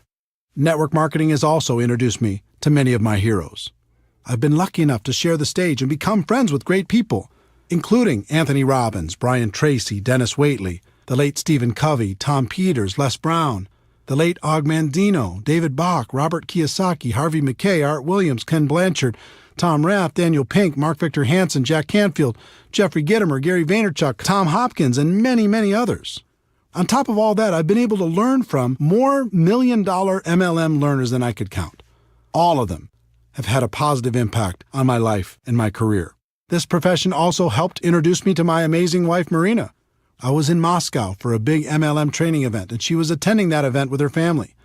Because she could speak multiple languages, she was helping to translate backstage. I was smitten. Our first date was in Red Square at midnight after the event. With the snow softly falling around us, I'll never forget it. We've been together ever since. I'm not saying you'll find the love of your life in MLM, but I am saying you'll find friendships that will last a lifetime. The places you'll see. If you build a large and successful network marketing business, a few things will happen. First, you'll win some trips that will be trips of a lifetime. Second, you're going to need to support your organization as they expand into every territory or country where your company does business. And third, you're going to have enough money and time to go wherever you'd like. It's been said that your life can be measured by the number and intensity of your experiences. If that's true, I've already lived a very long life. I've been to every state in the United States with the exception of Alaska, and I'll remedy that soon. I've also been to about 40 countries around the world. I've gone diving at the Great Barrier Reef in Australia, toured the Hagia Sophia in Istanbul, visited the Twin Towers in Malaysia, boated around James Bond Island off the coast of Thailand, visited the tent cities in Nigeria, ridden the huge Ferris wheel in the port of Singapore, had a private tour of the White House, watched the sunrise on New Year's Day at the Grand Canyon, enjoyed a 30-course meal at the world-famous El Bulli in Spain, cruised through the canals of Amsterdam, ridden a hot air balloon over the Rocky Mountains, rented an entire cruise ship for 2,000 of my friends to sail to the Bahamas, had dinner under the stars at the top of the Hotel de Paris in Monaco, visited my heritage in Norway, sailed the Black Sea off the coast of the Ukraine, witnessed the amazing Sistine Chapel in Rome, golfed at St. Andrews in Scotland, watched a World Cup match in Ireland, and prayed at the Wailing Wall in Jerusalem. All of this and so much more was made possible because I embraced the great profession of network marketing. The same can happen for you. The causes you can contribute to. There are lots of worthy causes. You might want to give to your parents or someone else in your family, or to an organization that means something to you. In 2011, I asked Harvey Mackay, best-selling author, as well as a wildly successful businessman and community activist, for his secret to success. He told me his story.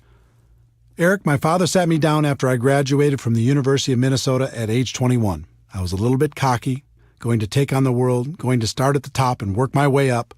And he said, Harvey, 25%, 1/4 of your life, starting now, is going to be devoted to volunteerism. Now, I didn't know what that meant, other than I started volunteering for everything. Heart, Cancer, United Way, Boy Scouts, March of Dimes, Salvation Army, everything. Let me tell you what that experience has done for me my entire life. Being on all those boards and being involved in all those charities, I became a better communicator. I became a better leader. I became a better salesperson. Because all I was doing was raising money for the more than 20 boards that I've been on. I became a better sales manager. And can you imagine how many new people I met by just being a volunteer? My network grew tremendously. But the biggest thing that happened was my sense of being a citizen of the world. To know that you've helped another human being and to be able to see the results, it's an unbelievable feeling. I'm so thankful to my father because his advice changed my life. This interview changed my life because it impacted my thinking on contribution.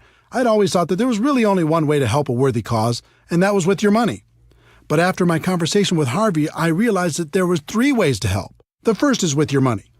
Of course, you can write a check, and that's wonderful. Network marketing can allow you to write bigger checks than you could ever imagine before. The second is with your time.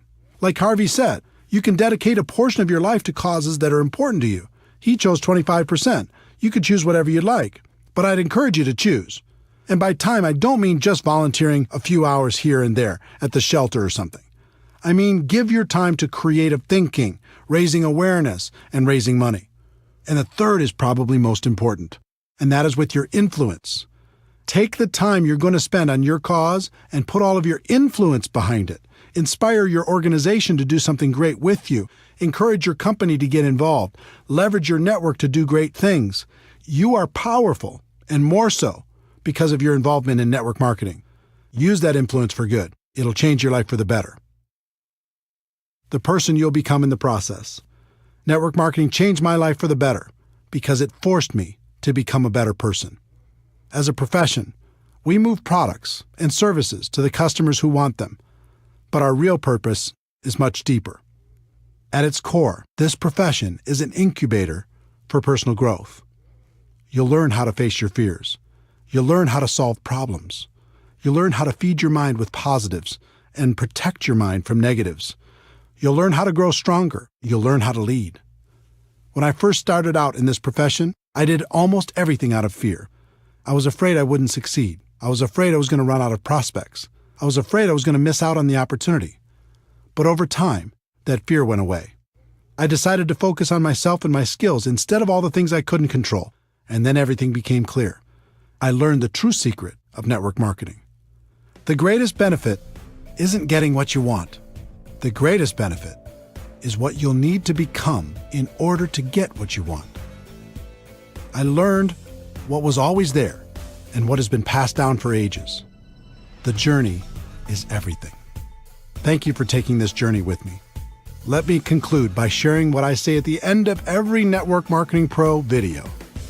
Ladies and gentlemen, my wish for you is that you decide to become a network marketing professional, that you decide to go pro, because it is a stone cold fact that we have a better way. Now let's go tell the world.